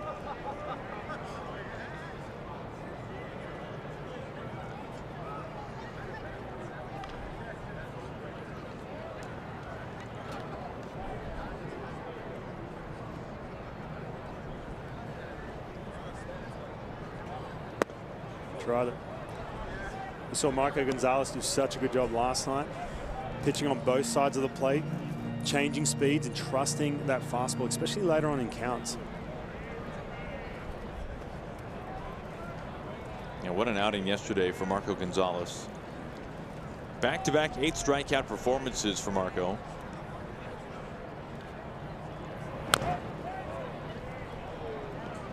Yeah, you love to see that. Those strikeout totals from Marco start to go up. That's when you know that confidence is coming in, where he's able to attack hitters late in the count and go for the strikeouts. We talked about that a lot yesterday. Not falling into that trap where he feels like he has to, pitch to contact and try and get that weak ground ball. Get 2 strikes, go for that strikeout. There goes Davidson. It's ball 4.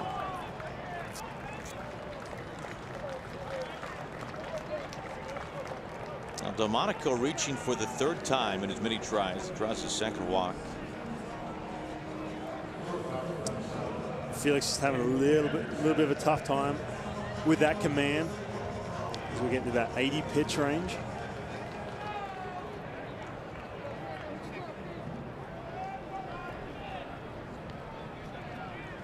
That's part of the fact too, when you do throw a ton of breaking balls and change-ups early in the game, guys in the middle of that lineup, the 3rd time through, they've seen it enough, they can start to lay off that.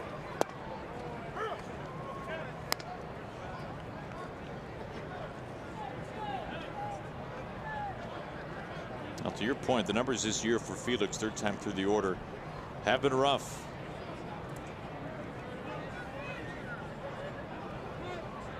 Time called.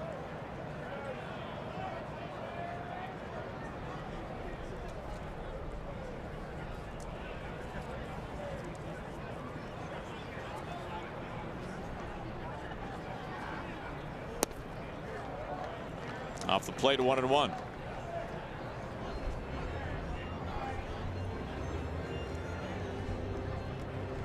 White Sox have Davidson at second, Delmonico now at first. You can see 444, third time through the order.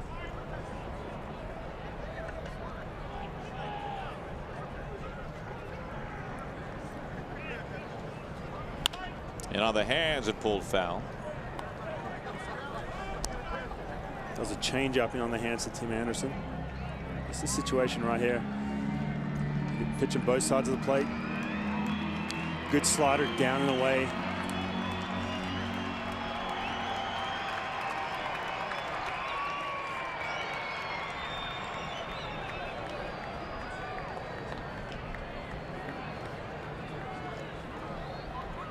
The 1-2. Brushed him back.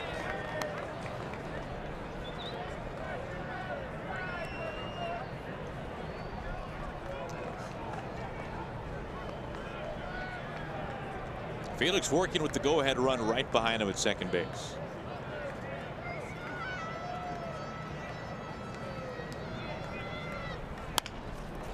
Ground ball to Segura.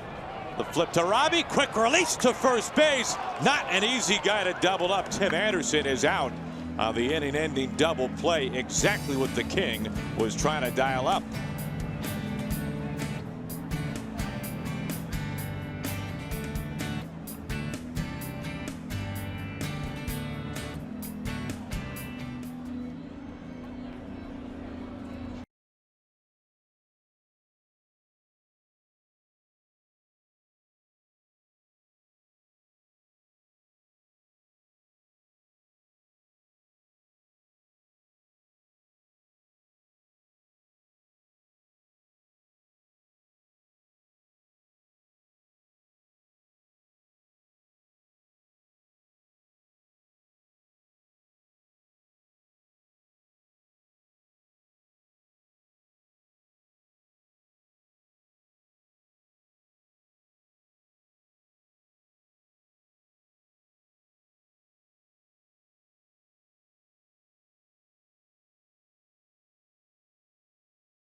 Can get down that line quick. Ton of speed. That is such a nice turn at second base. Quick. Rick Renteria thought about challenging. He did not. And a big ground ball from Felix too in that situation. Getting out of that jam. 1 out, 2 guys on. I suppose we should be used to it by now, but how quickly Cano makes the exchange out of his glove and how accurate the throw is every time. Yeah, he's so good at turning double plays. He's also moving so well in 2018. Already this year, I've seen a ton of really athletic plays. You know, Robbie, he's had his injuries in the past couple of years and just moving really well to his left and right over there at second base. First pitch curveball for a strike. Shields facing the bottom of the order. Ben Gamble leading things off.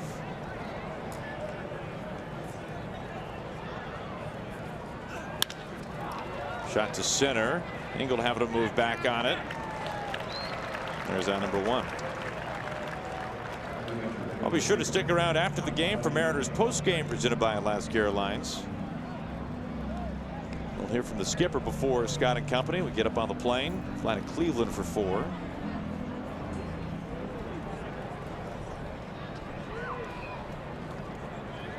That's the 10th fly ball out for Shields.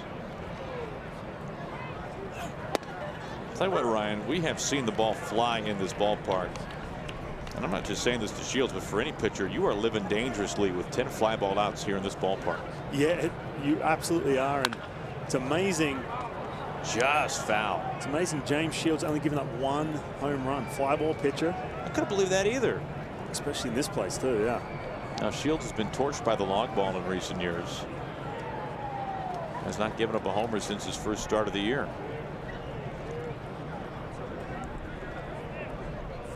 Plus you got that wind howling towards right field. Just look at the hot dog wrappers. Yeah, I was just about to say, like tumbleweeds.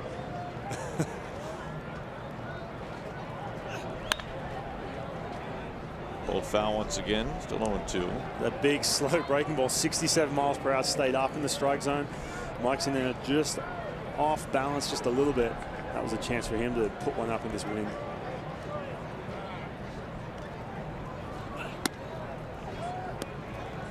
Seen well outside.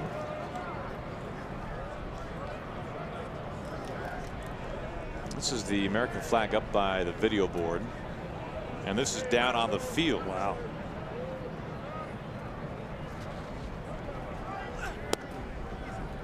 How many long sleeve shirts can you wear and still be an effective big league ball player? Yeah. I never liked wearing sleeves, even when it was cold. Really? What it was. Yeah, I struggled pitching in sleeves for whatever reason. Now I find that interesting because, as you know, Felix wears long sleeves even if it's 100 degrees outside. Yeah, and he might be the other way around too. I don't know, but for me, I just felt like I didn't like anything in my arm when my arm was moving that fast on 100 miles an hour, which I used to do. So I didn't like anything. Nothing to restrict you. Yeah, no, yeah, exactly. No, I had to scratch and claw just to get a 90 up there. And all the help I could get. Yeah, it's just the comfort thing. You see James Shields going sleeveless. Yeah. He's a guy that short sleeves, whether it's 40 degrees, whether it's 100.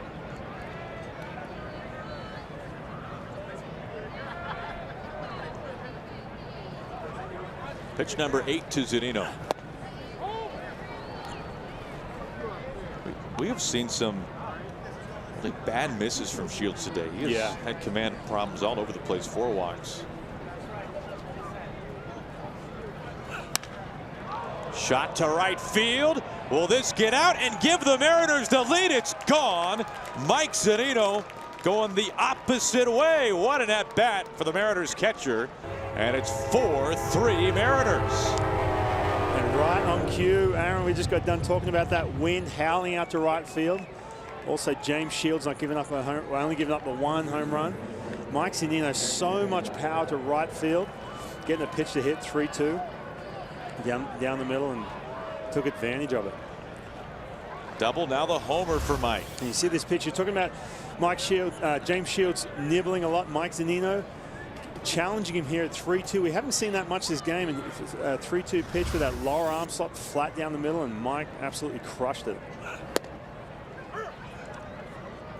That was Shields' 100th pitch of the day and the 9th pitch of the at-bat. Trace Thompson can only watch inside the Mariners bullpen. Look at that frustration, hands up in the air. Seen a ton of that body language all afternoon.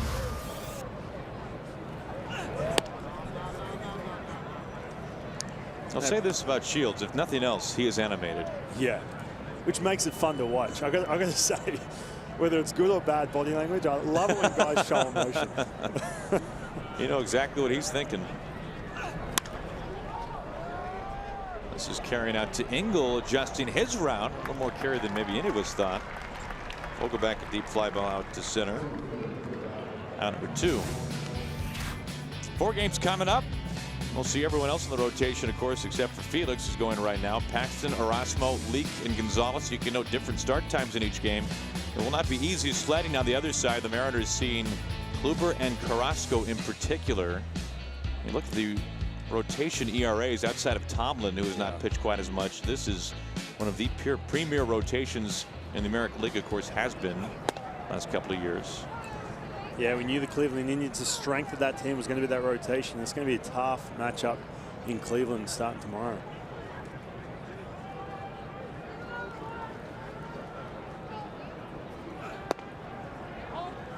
Which, by the way, getting back to an earlier point today, for Shields. That makes now 12 consecutive starts against the Mariners where he has allowed a home run. Pretty familiar foe for the Mariners, for a guy who's never been in the division. And you knew it was a matter of time against this lineup in this ballpark too. 107 pitches. It's another thing with James Shields. He loves to throw a ton of pitches, whether he's getting deep in the game or not. He's always going to be 100, 110 plus. This time the opposite way. Delmonico in front of the track on his heels to make the catch. That ends the inning. Mike Zunino, opposite field blast, gives the Mariners the lead.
Well, the Force awakens at Safeco Field on Friday, May the 4th, with Star Wars Night as a tip of the cap to Han Solo. Kyle Seager will be featured in bobblehead form as none other than Han Solo. First 20,000 fans will receive this fantastic Star Wars inspired collectible.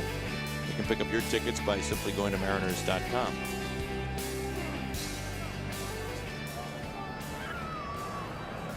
Look at Kyle in short sleeves on a cool day. Walker swinging away at the first pitch. He's done that once already today. It also resulted in a quick out. Let's go back and look, Ryan, at two really huge swings in this game. In the bottom of the fifth, it ended on that tremendous double play started by Gene Segura. Yeah. On a guy that you look at this lineup, one of the hardest guys you'll have to double up for the White Sox and Tim Anderson. So you go from the double play that who knows what would have happened. They had the go-ahead run the White Sox did in scoring position, and then flip it to the top of this sixth inning, the home run by Zunino. That's a big sequence in bottom half to top half of the inning. Yeah, it really is. And you know, with Felix Hernandez now, here's a chance for him. His team's going on top 4-3. A chance to have a quick, efficient inning, have a chance to get into that seventh. You're looking at 86 pitches right now, so he's at the end of his rope. But the chance that he's throwing a lot of pitches, a lot of deep counts. We've seen a lot of the off-speed stuff, but anytime you can get that quick double play against a guy like you said, Tim Anderson, so tough to double up. He's also heating up too. He's been having some big at-bats this whole series, and then Mike's in there getting this team ahead. This is a big inning for Felix Hernandez in the sixth. That barely misses inside. Also got a chance to hear Scott Service talking about how important it is for this rotation to start getting deeper into games, and what that does, first of all, for your team in general, it's really built off what that starter can do, and also too, it lines that bullpen up really nicely. You see James Pazos now starting to get loosed down in the bullpen. Was outstanding in Texas a couple days ago, going 2 2/3. He was dynamite. course, the Mariners taking 2 games out of 3 against the Rangers. A chance to take 2 out of 3 here.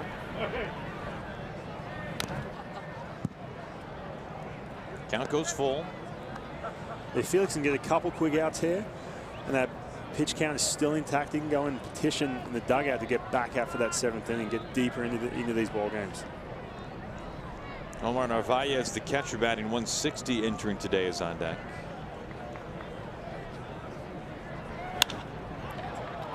Thompson, a soft fly ball. Segura making a late adjustment for out number 2. Felix, he's starting to see that fastball, a little bit more of that trust coming in with that fastball later on in the count and getting some weak contact. You know, the storyline, Ryan, yesterday entering the game was how Scott had not received much length at all out of the rotation on this road trip. Yeah. And look at the longest that a starter had gone since hitting the road. It was 5 1/3. That was game 1 in Texas. Felix did that feat. But yesterday, of course, Marco Gonzalez, 6+ innings, worked into the 7th. And then Felix today, a chance to get a full 6 in. 1 out away from that. I mean, nice to have that back-to-back, especially going into that Indian series. Yeah, it really would. You know your bullpen's going to be working hard that next series. But again, back to Marco yesterday, the one guy that the question mark, obviously, in spring training was for him to get deeper in the games. How is he going to do it? Talked about the development of that 4th pitch, the cut fastball. And for him to go out yesterday and do what he did, was efficient, got out of some big innings. That's huge.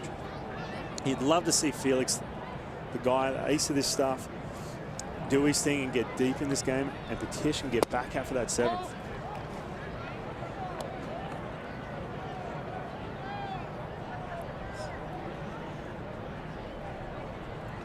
Now, the Mariners have not had a starting pitcher go at least 6 innings in back-to-back days since April 15th and 16th. Chance to do that today, though. Swing and a miss for strike 3. That curveball has been dirty today from Felix. No surprise. Another punch out, his 6th, ends the 6.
This fantastic double play.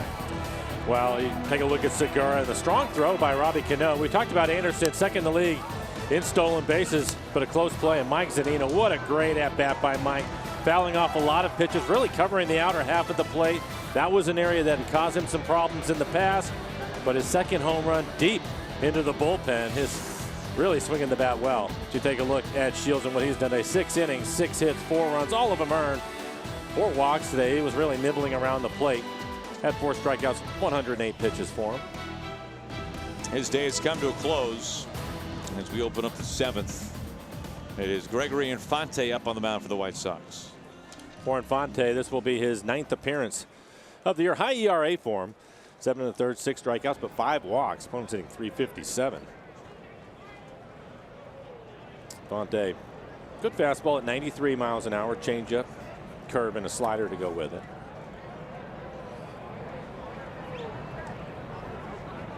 Facing Segura to begin the 7th. Backs away from strike one.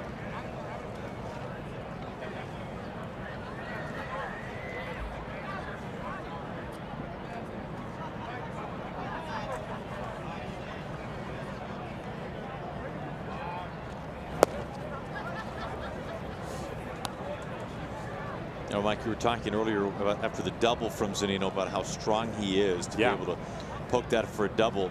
And that home run, I know it's very windy, obviously, on a very cold day here in Chicago, but man, even a ballpark where the ball flies, that is a pretty big boy home run and a big point of the game for Mike. Well, I would absolutely agree with all of that. And again, it was a terrific at bat. And Shields, the veteran, was throwing everything he had at him, including dropping down, changing arm angles.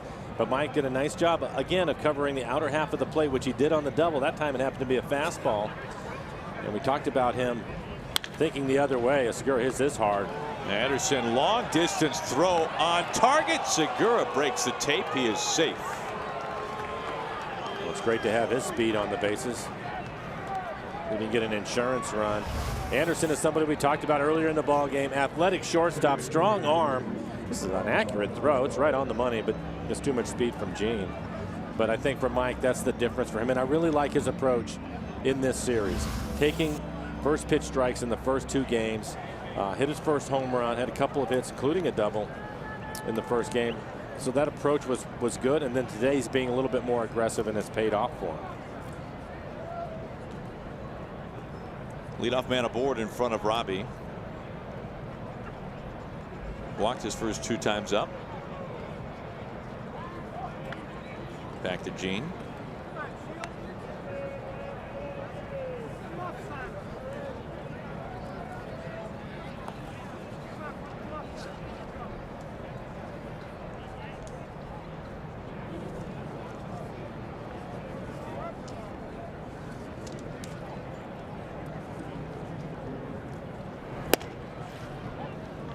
Outside ball one to Cano.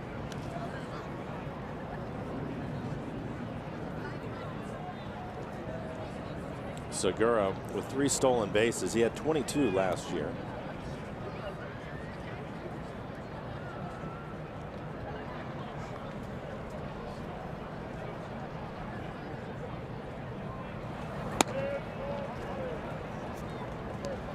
Well, meanwhile, today, some day baseball going on in Houston.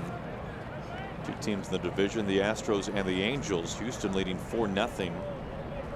Angels taken over in first place by a slim margin. I saw at one point Verlander just giving up the 1 hit to the Angels.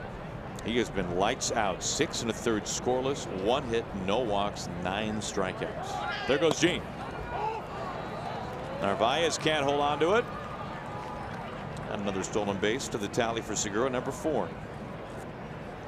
You're up a run late in the ball game. Why not take a chance? Great jump. His 4th stolen base.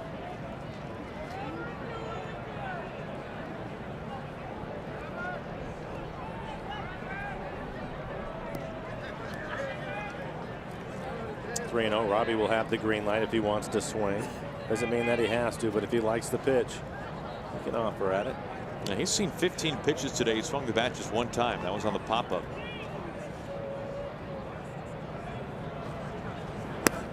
Well, I think it was clear that Shields was aware of the numbers we were talking about before the game, because he didn't want to pitch to him at all. But another great situation for Nelson Cruz, who's already driven in a couple of runs. There comes Don Cooper, the pitching coach. So for Cano, his 3rd walk, his 2nd on 4 pitches. By the way, getting back to that Astros-Angels game, believe it or not, Mike, today the first home run for Jose Altuve on the season. When we saw Altuve, he had only 2 extra base hits on the year. Now he's hitting .333 still, so he's still doing damage there, but he's a guy who's added the power element to his game. You can see the updated score, 4-0 Astros in the 7th. I think for a lot of players, it's been a little chilly for him, Aaron. Tough for the hitters.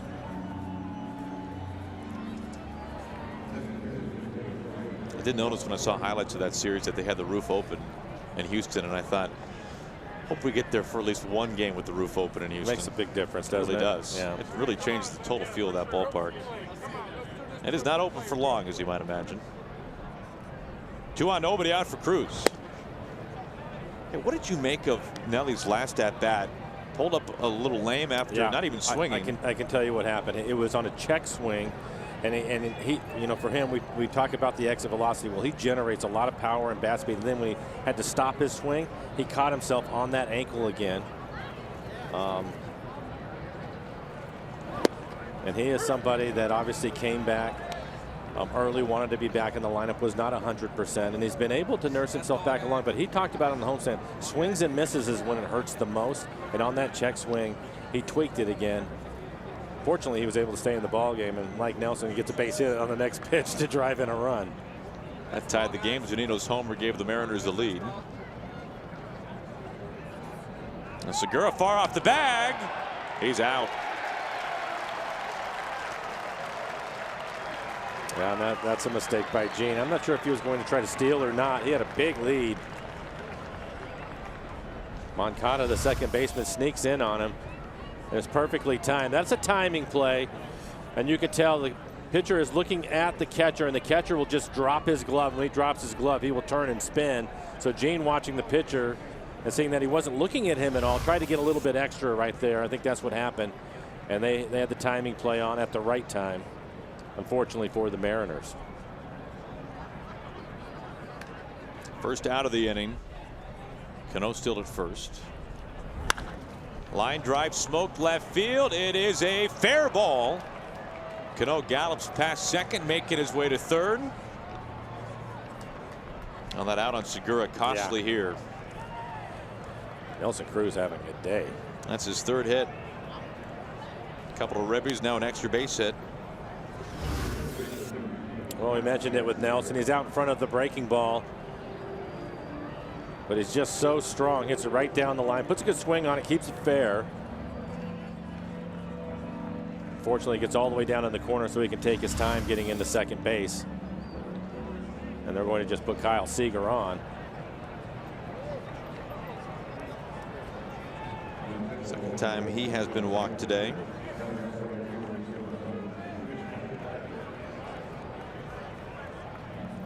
Mitch Haniger a chance to add to his RBI total. Started today second in the American League with 24 RBIs, second in home runs with 8. Well, I know there's a chance now for double play, but this is not exactly the guy I'd want to see with the bases loaded.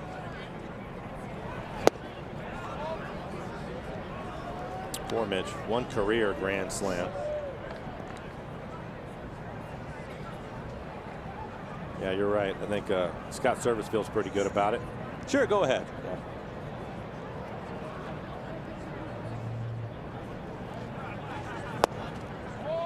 Ahead 2-0. Boy, ran at the knees a couple of times. Yeah, what a difference it makes. The way a call goes one way or the other. Mitch in the driver's seat, nowhere to put him. Cano, Cruz, Seager all aboard. You see his numbers with the bases loaded. 438 average with that one grand slam. He has feasted. Strike at 96 to make it 2-1.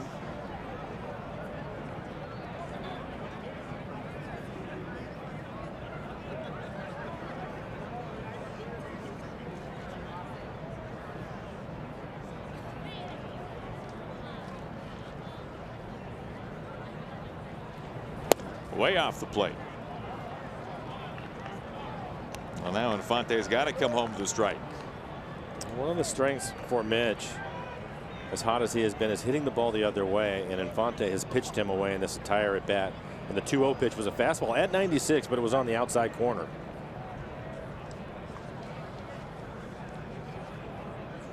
The 3-1. Little flare into right field. Thompson comes in, makes the catch. Cano bluffs, retreats. 2 outs.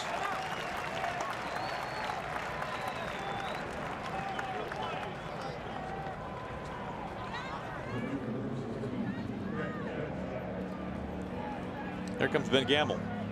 And here comes Rick Renteria. He's got a left-hander loosening in the bullpen. One of his 3 left-handers, Aaron Bummer, getting ready. He'll step aside for a pitching change. Bags packed, 2 outs. Mariners by a run.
Nominate your favorite plays of the week by tweeting us using the hashtag RootFanFave. Watch the Mariners pregame show every Sunday to find out your favorite plays of the week. Plus, each month, one lucky fan will win a Coors Light Yeti cooler just for participating. Official rules can be found on rootsports.com.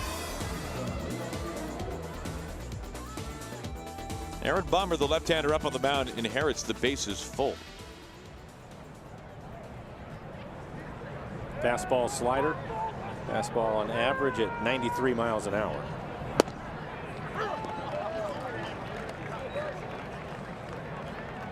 On the year, 11 appearances, high ERA, 6 2/3. He has 8 strikeouts, but opponents hitting .344 against him. Gamble reaching.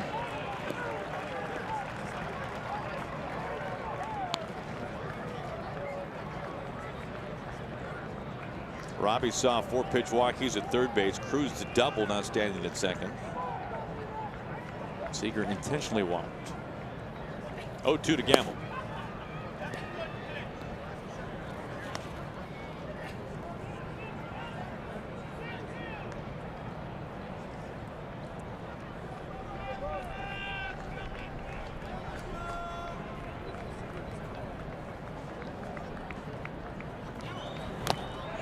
It's a piece. Narvaez holds on. Ben saying it hit the ground. Yeah, he's very adamant about it. Here comes Scott. And now Scott's out of the dugout. And he wants him to ask for some help. We'll take a look at it. It's a slider away from him. He gets a piece of it. Now, good work by, yeah. Oh, I don't know about the end. Pop out there? Maybe. We go to the bottom of the 7th.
We move to the bottom of the 7th. Felix done for the day. Felix a quality start. 6 strong innings. 7 hits, 3 runs. They were earned. Couple of walks, 6 strikeouts. He threw 95 pitches. A nice job of mixing things up again today. A little bit of tough luck too. First fastball he threw of the game was a home run, and then a couple of broken bats cost him another earned run. But overall, I thought he threw the ball extremely well. Our Beacon Plumbing call to the pin. James Pazos looking to build on a stellar outing his last time on the mound. He's been hot lately. 6 appearances on the year, a 2.25 ERA, 9 strikeouts and just 1 walk for him in 8 innings. Good fastball at 95 miles an hour and a slider. On the first pitch, Haniger going back on this, finds it. 1 pitch and 1 out. Let's go back to the final pitch at the top of the 7th. Gamble on a ball low. And this is a tough one as you take a look at our Primera Supermo and the slider. Again, Ben is going to get a piece of it. Hits in the heel of the glove. It looks like he has it. Never touches the ground, but then watch his glove turn over. To me, it looks as if he pinned the ball on the ground, but you can't see it. It's a difficult call. He shows it to Alfonso Marquez and then end up getting the strikeout with the bases loaded. There's Moncada.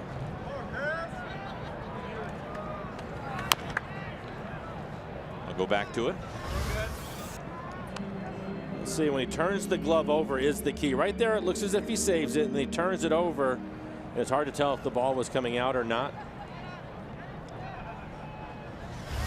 I never get a clean look inside.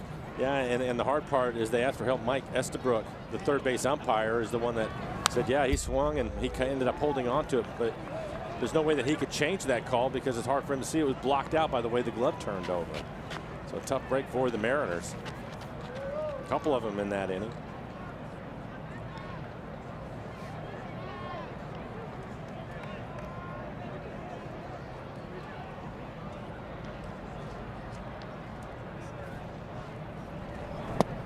Check swing, strike 3 call. Making quick work of Moncada, 2 outs. Good breaking ball right at the bottom of the strike zone. Andrew Romine is going to take over at first base. Romine in the game for Vogelback.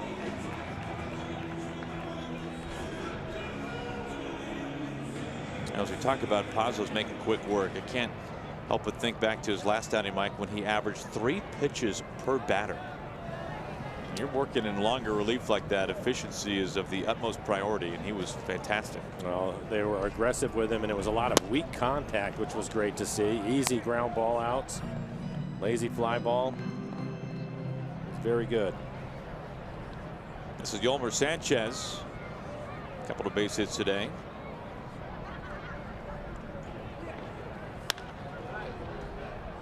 Slicing foul.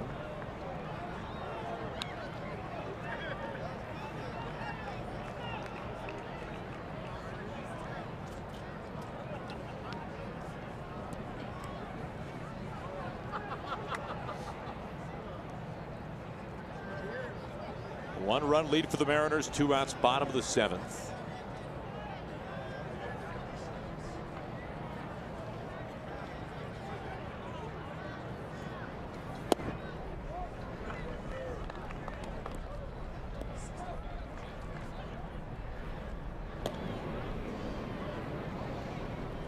Rondon and Jones warming up.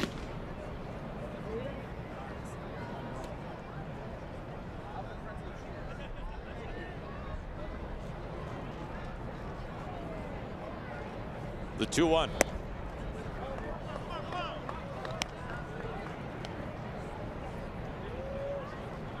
Now, normally it would be Jose Abreu following Sanchez. He had to leave this game because of flu-like symptoms. Matt Davidson is on deck.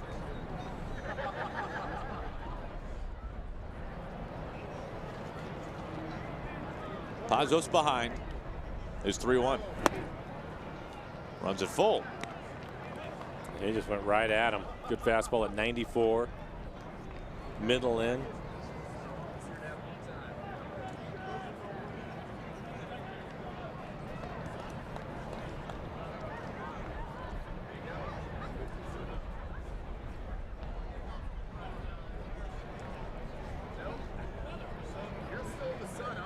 The payoff from Pazos. Up the middle, Cano charges, whips to first base, and that routinely ends the inning. We've played 7 on the south side. Mariners on top.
The White Sox. The King getting the start today for the Mariners.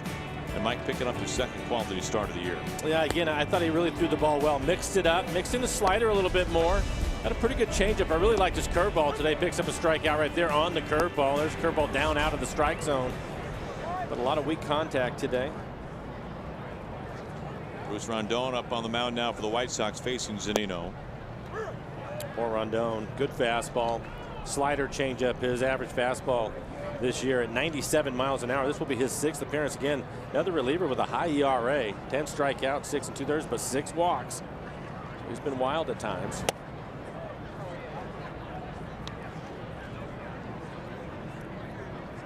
I'd like to see the Mariners add on, pick up a couple more runs.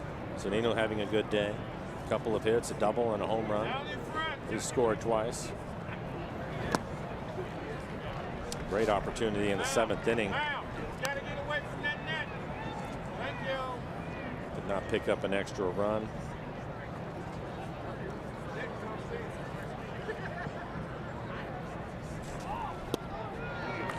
Zunino down on strikes. MLB At Bat is your #1 Mariners app. Customize your experience to catch every moment this season. Get the Mariners home screen icons and features such as the MLB.TV game of the day, pitch tracking, in-game highlights, live radio broadcasts, StatsCast, news, and much more. And download MLB At Bat today. There's Romine batting for Vogelback. Romine's first time up, sends this out to left. And the catch is made by Delmonico. Quickly 2 outs. It looks like Juan Nicasio getting loose in the pen for the Mariners. He'll be next up. Really threw the ball well yesterday. Mike, you mentioned the numbers for Rondon. This is kind of puzzling. It's hard to figure how you can have an ERA over 8 with opponents hitting barely 200 against you. But as you mentioned, the walks, he's had multiple walks in 3 straight outings. Coughed up 4 earned in a third of an inning's worth of work his last time on the mound. When you put that many people on, just takes one base hit and it hurts you. In that few outings, that few innings early on. D with the bunt base hit back in the 5th.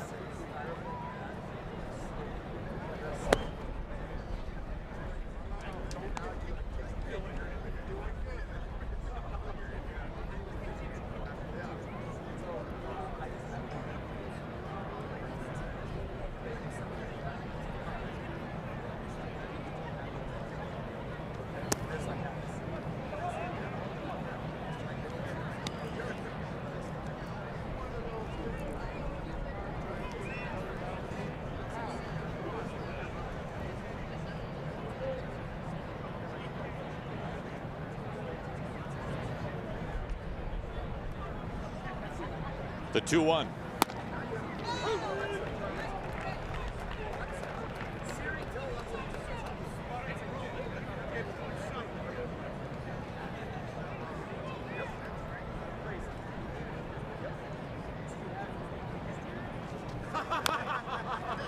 He fouls it at the plate. Count stays put at 2-2.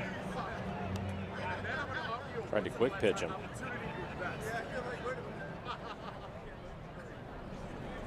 You've seen more of that this year around the league? Yes, I think so. More deception, if you will. I don't think we saw it from Felix today, though. That's been part of his thing, too. He's done it in all of his starts once or twice a game. I don't think we saw it today.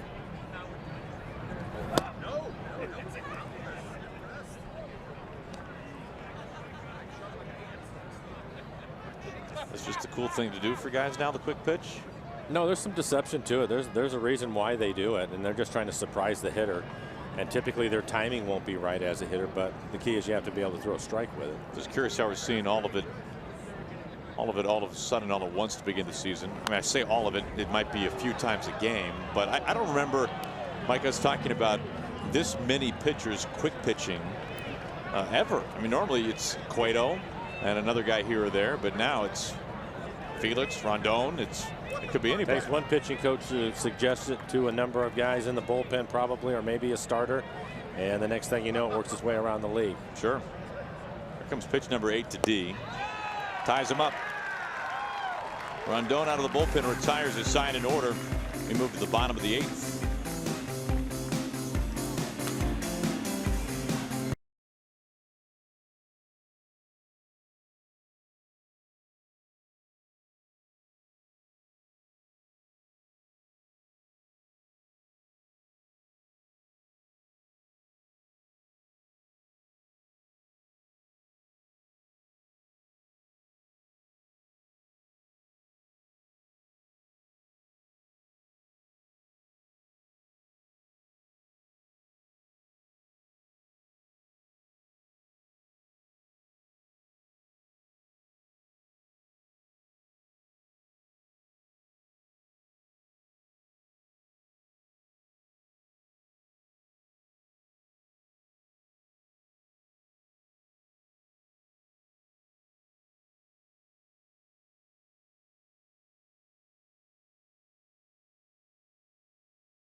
History. How about this day back in 1997?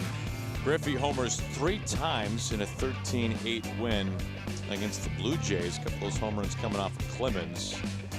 Got us thinking a little bit, Mike, about the last guy to homer 3 times in a game for the Mariners. Go back to Jose Lopez, was the last Mariner to do it, which also got us thinking, Mike, what is Jose Lopez up to these days? He was a former All-Star for the Mariners. His career actually ended as the White Sox. And how about this? Playing over Japan, he received $1,000,000 yen, Mike, which is just a little over $9,000, and a year's supply of Kirin beer for hitting the Kirin billboard at the Tokyo Dome with a home run. So I don't know if that's exactly what you want one of your players to be receiving, but nonetheless, congratulations. He's carving out a nice little niche for himself over in Japan. He's been over there for a while now. Ever since 2013. Yeah. Some good numbers, good season, especially in the power department. Juan Nicasio will take over for the Mariners. 10 appearances, a 4.22 ERA. Opponent's hitting .231 against him. Yesterday, he was really good. His fastball right around 94 miles an hour in yesterday's ball game, mixing in a slider with it. Good fastball at the top of the strike zone.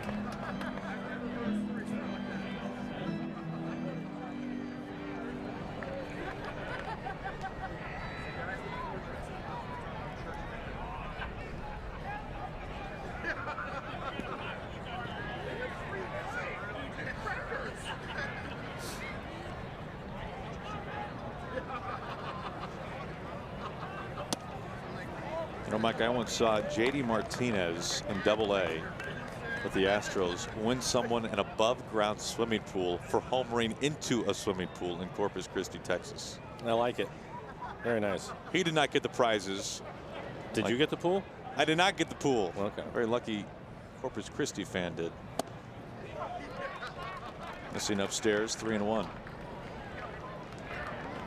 He really needs to make a quality pitch right here. Everything up in the zone.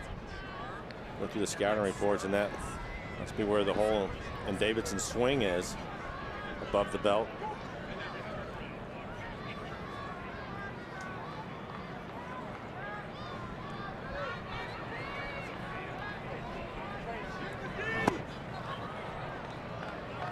Full count now. Another high fastball.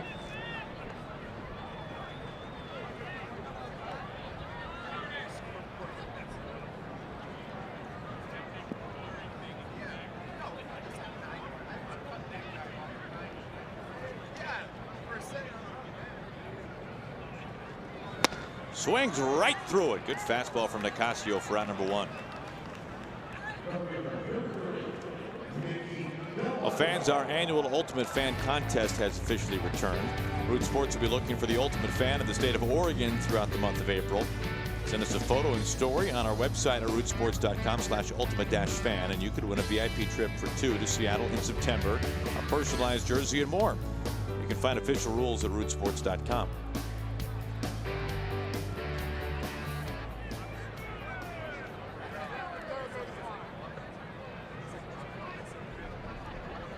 There is Delmonico's having himself a nice day. He's been on base 3 times.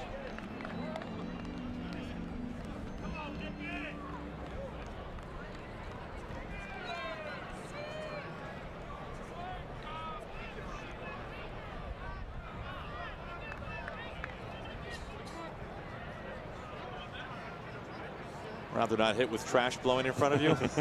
It can be a little distracting at times, yes. People have been crushing some hot dogs and not finding the trash can, apparently.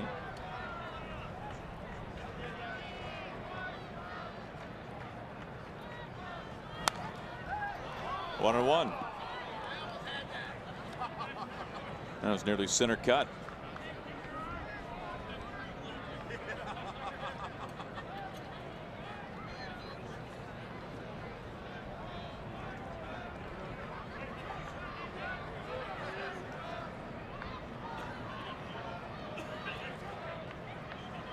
The 1-1. 1-2. There's some velo from Nicasio. Yeah, his best fastball at 95 miles an hour.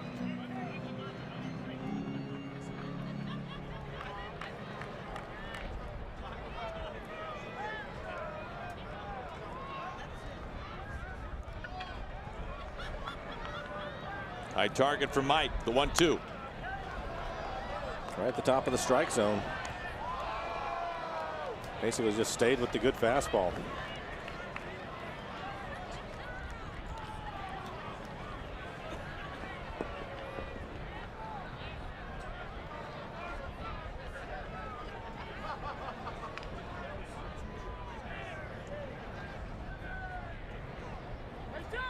Another 1-2.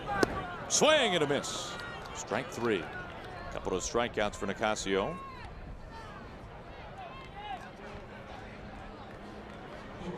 Monaco thinking that that ball was dropped. Yep. They made the call right away.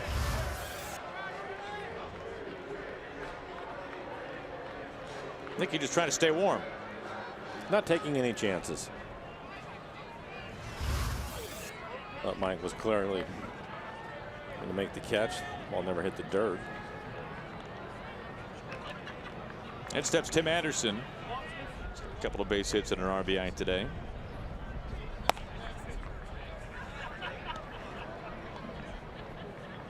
Now Nicasio has fallen behind ball 1 to each of the first 3 hitters now, but has struck out the first 2.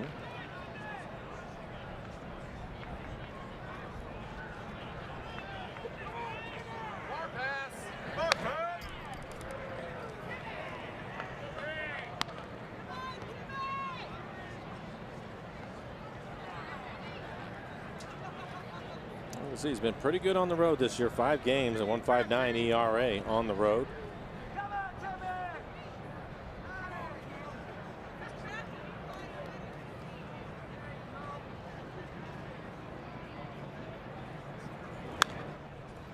Ahead now 1-2. Pretty good slider. Well located slider. Give Anderson some credit. 87 miles an hour.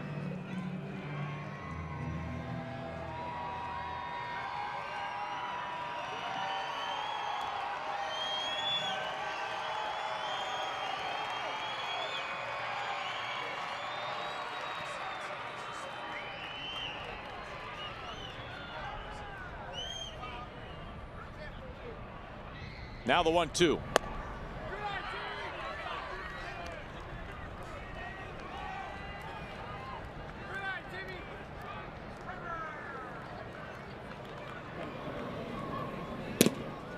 Joakim Soria inside the White Sox bullpen. We'll see him in the 9th.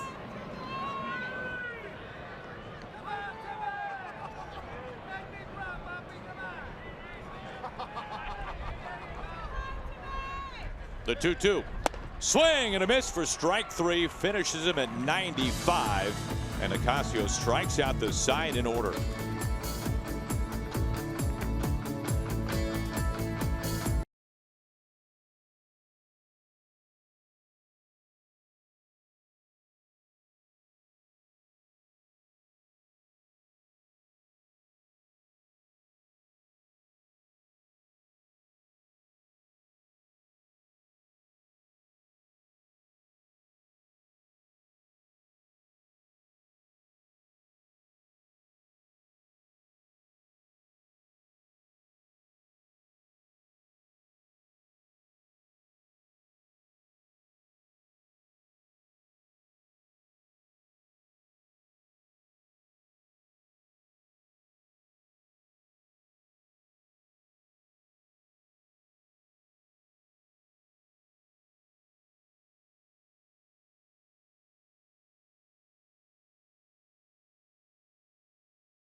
Well, starting tomorrow, the final leg of this 3-city trip for the Mariners, a 4-game series taking on the Fightin' Franconas. Different start times each and every day. Tomorrow on the air at 2:30, Paxton versus Clevenger. We'll see Erasmo in Game 2, Mike Leake in Game 3 on Saturday. Some day baseball, same story on Sunday. Even earlier, Marco Gonzalez, who threw the ball very well in yesterday's game. A good series coming up. Here is Soria for the first time up on the mound. Missing low ball 1 to Segura. 7 appearances. He's pitched well, 3.86 ERA, 9 strikeouts in 7 innings. Just a couple of walks. Veteran reliever. Fastball, curveball, split. This is a mile-high big league pop-up for sure. And at third base, Sanchez makes it leaning.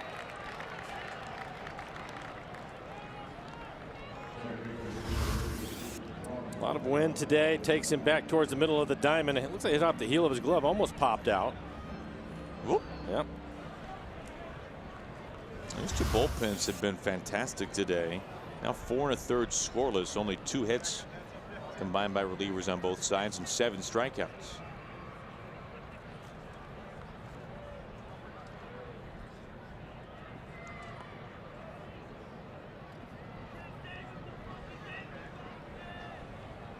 First pitch to Robbie.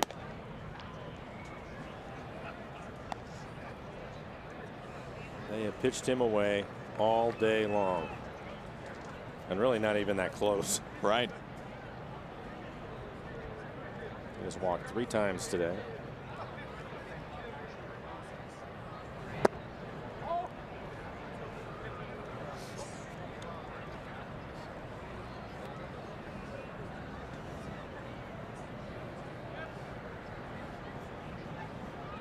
Let's see the Mariners put a little rally together right here. Take some time, pick up an extra run, maybe 2. Edwin Diaz is getting loose in the pen. And those shadows could be a problem by the time Edwin takes the mound if the Mariners can go through a number of hitters here. Take some pitches.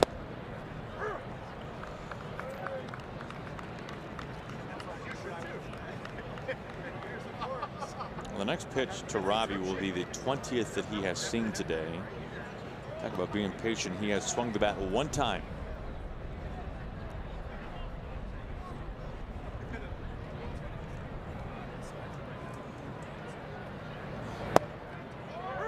Now 2-2. Robbie having a word or two.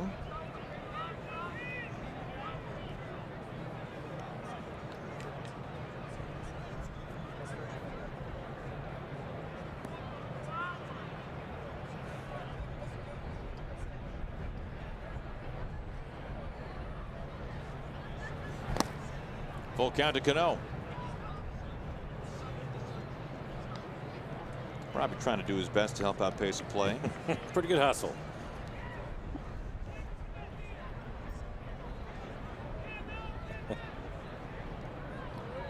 Full count now. He's already walked 3 times today.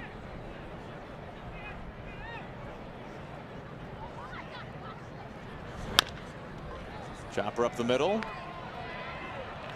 Good sling on to first base. Not in time. Robbie pointed it out right away. He could see that Davidson did not have his foot on the base. I mentioned it earlier in the ball game, but Robbie is really running well. He put some pressure on him. The throw ended up a little bit wide. He ends up pulling his foot off the base. His heel wasn't there. You can see Robbie point at it right away as he lunges to the base. White Sox will be challenging this. Yeah, they want him to take a look at it. But Robbie pointed at it right away. Obviously, the question here was essentially the heel of Davidson on the bag for just a split second when he had the ball in his glove before it came off. There's a look at our Primera Supermo as it hits the back of his glove. It's hard to tell right there. It looked to me, watching it live, I was watching him run down the line, and it seemed to me that there was a little bit of a gap in there. But again, you're right, Aaron, it's the timing of it when it hits the back of his glove. These looks right here, it's going to be hard to tell.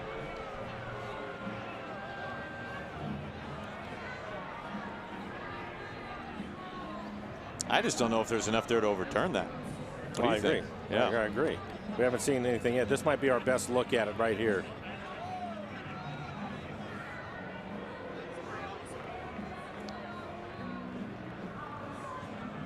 The umpire calls it right away. Robbie pointed at it right away. And the good news is they called him safe. So you're right, Aaron. I'm not sure that we've seen anything yet. Well, I don't think so. It's not taking long. Safe. There you go. Good hustle by Robbie. Running hard the entire way.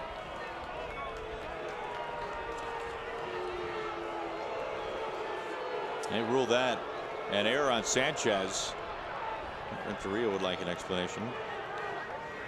He was ejected yesterday arguing balls and strikes.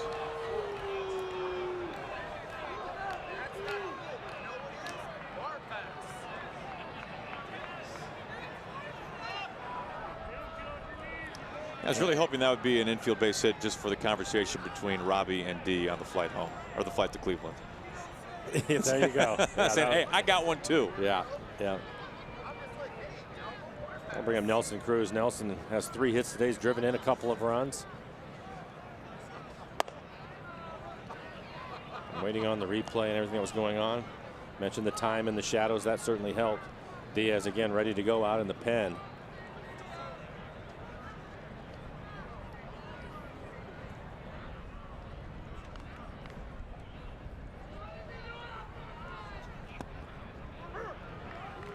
Pins in at the knees for a strike. Yeah, slow curve ball. Again, fastball. Breaking ball. Has a split.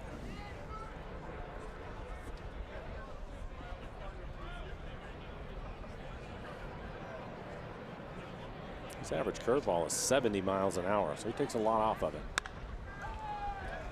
Out to left center. Engel, the center fielder, gliding to his right for round number 2. Well, we want you to join the conversation. For up-to-date game information and live interaction, be sure to like us on Facebook, follow us on Twitter and Instagram. Check us out and stay connected with Root Sports. And Mike, I got people harping on me all the time that you have to be on Twitter. And just for the record, just to defend my honor, I want people to know that we discussed this with you as you were crushing some pregame food. And I offered to run your Twitter account for you. I felt like you began to bend a little bit, but you certainly are not breaking. But, well, you know, just for fun. I just like how excited you are about it. Here's ball 1 to Seager. Let Mike know he would have to do no work. And he could trust me completely. Maybe I do something to get you fired, but maybe I wouldn't. It'd be great for you. Okay, that right there was enough. Cano at first after the E5, 2 outs.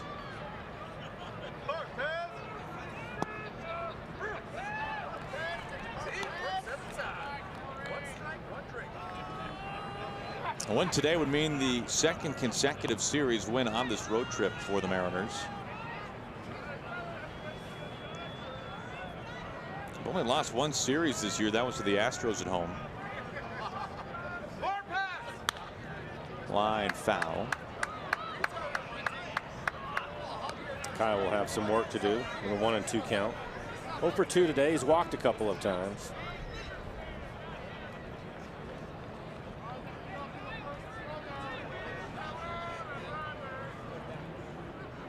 Diaz getting loose. He was magnificent yesterday. Was yesterday the first day we've seen him hit 100 this year? I believe so. This is softly popped up. Sanchez at third, foul ground in the inning. Cano stranded. We go to the bottom of the 9th. Time for Edwin Diaz.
Lockdown a Mariners win.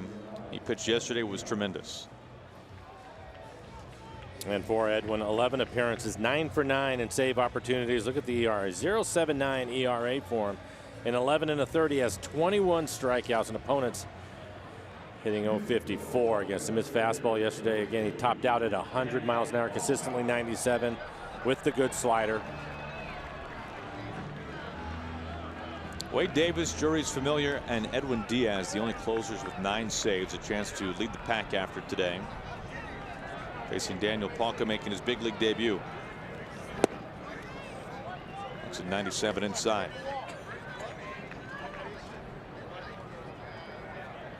Polka has seen a grand total of 5 pitches in his first 3 at-bats. Pretty good fastball in the inside corner and didn't get the call.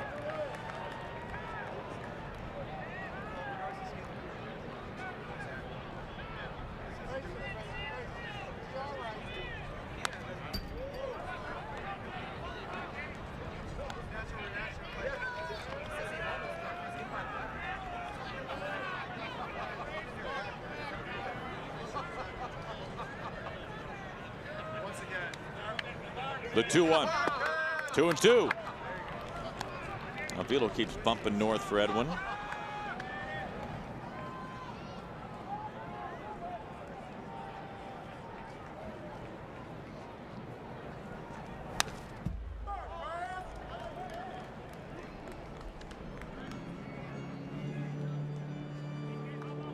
Now the Mariners pinned terrific yesterday. Fantastic once again today.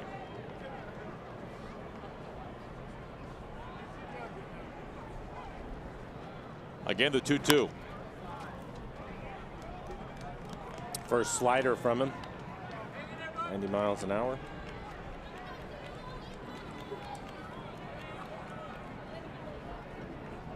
Now Polka's seen more pitches this at bat than his first 3 combined.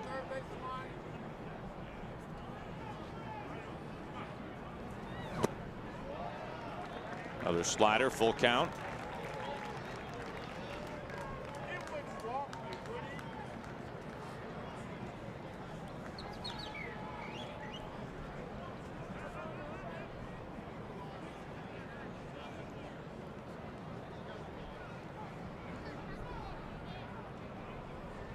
The 3-2. Swing and a miss. 97 for out number 1. Well, you knew he was going to go right after him. 97. Pretty good run on the fastball. Belt high. Ran it right off the outside corner in a late swing.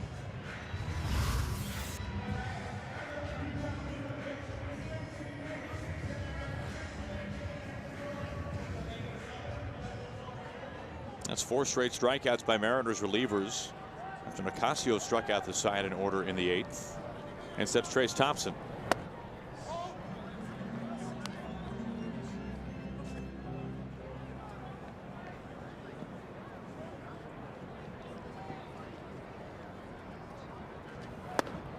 One and one. I've talked about this before, Mike. You just don't see swings and misses on fastballs often like you see from Diaz. Just the way that guys whiff on it. Yeah, again, it's the arm speed, obviously the velocity, but they're just late swings all the time. A lot of life on his fastball going into the strike zone. Today's game, we see a lot of guys that can throw mid to upper 90s. This is just a little bit different. Here's 1-2. Right there, 99 miles an hour. And for right-handers, he is just uncomfortable. Arm angle, the amount of speed, the whip that he has. Knowing that he also has the slider and you have to stay in there on that. It's tough. Boy. Wow. Yep. Pretty good slider at the bottom of the strike zone. Where else would you want it?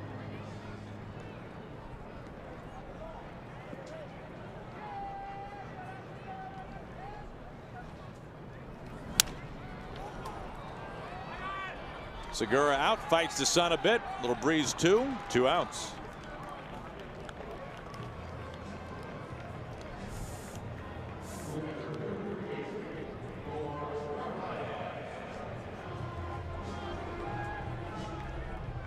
Diaz working with a 1-run lead. Final test here. Omar Narvaez, number 8 hitting catcher.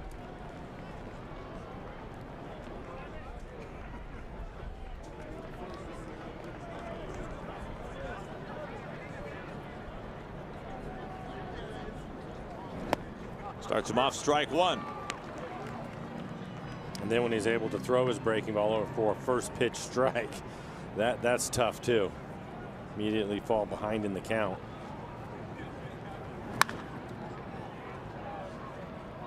Diaz has him right where he wants him. 0-2 now. Back-to-back sliders.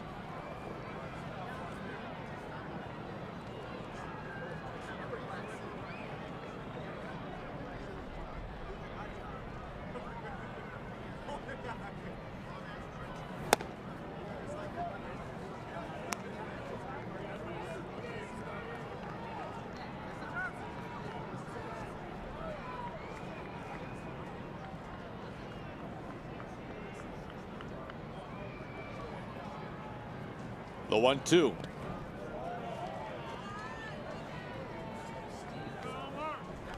I like the slider down out of the strike zone right there. Didn't get him to bite, but wasn't going to do anything with it. Tried to get him to swing and miss.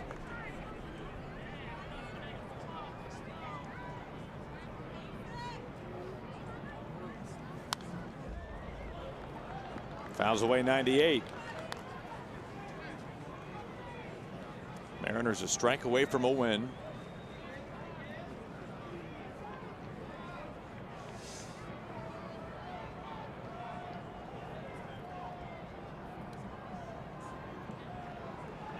Another 2-2. Strike three called.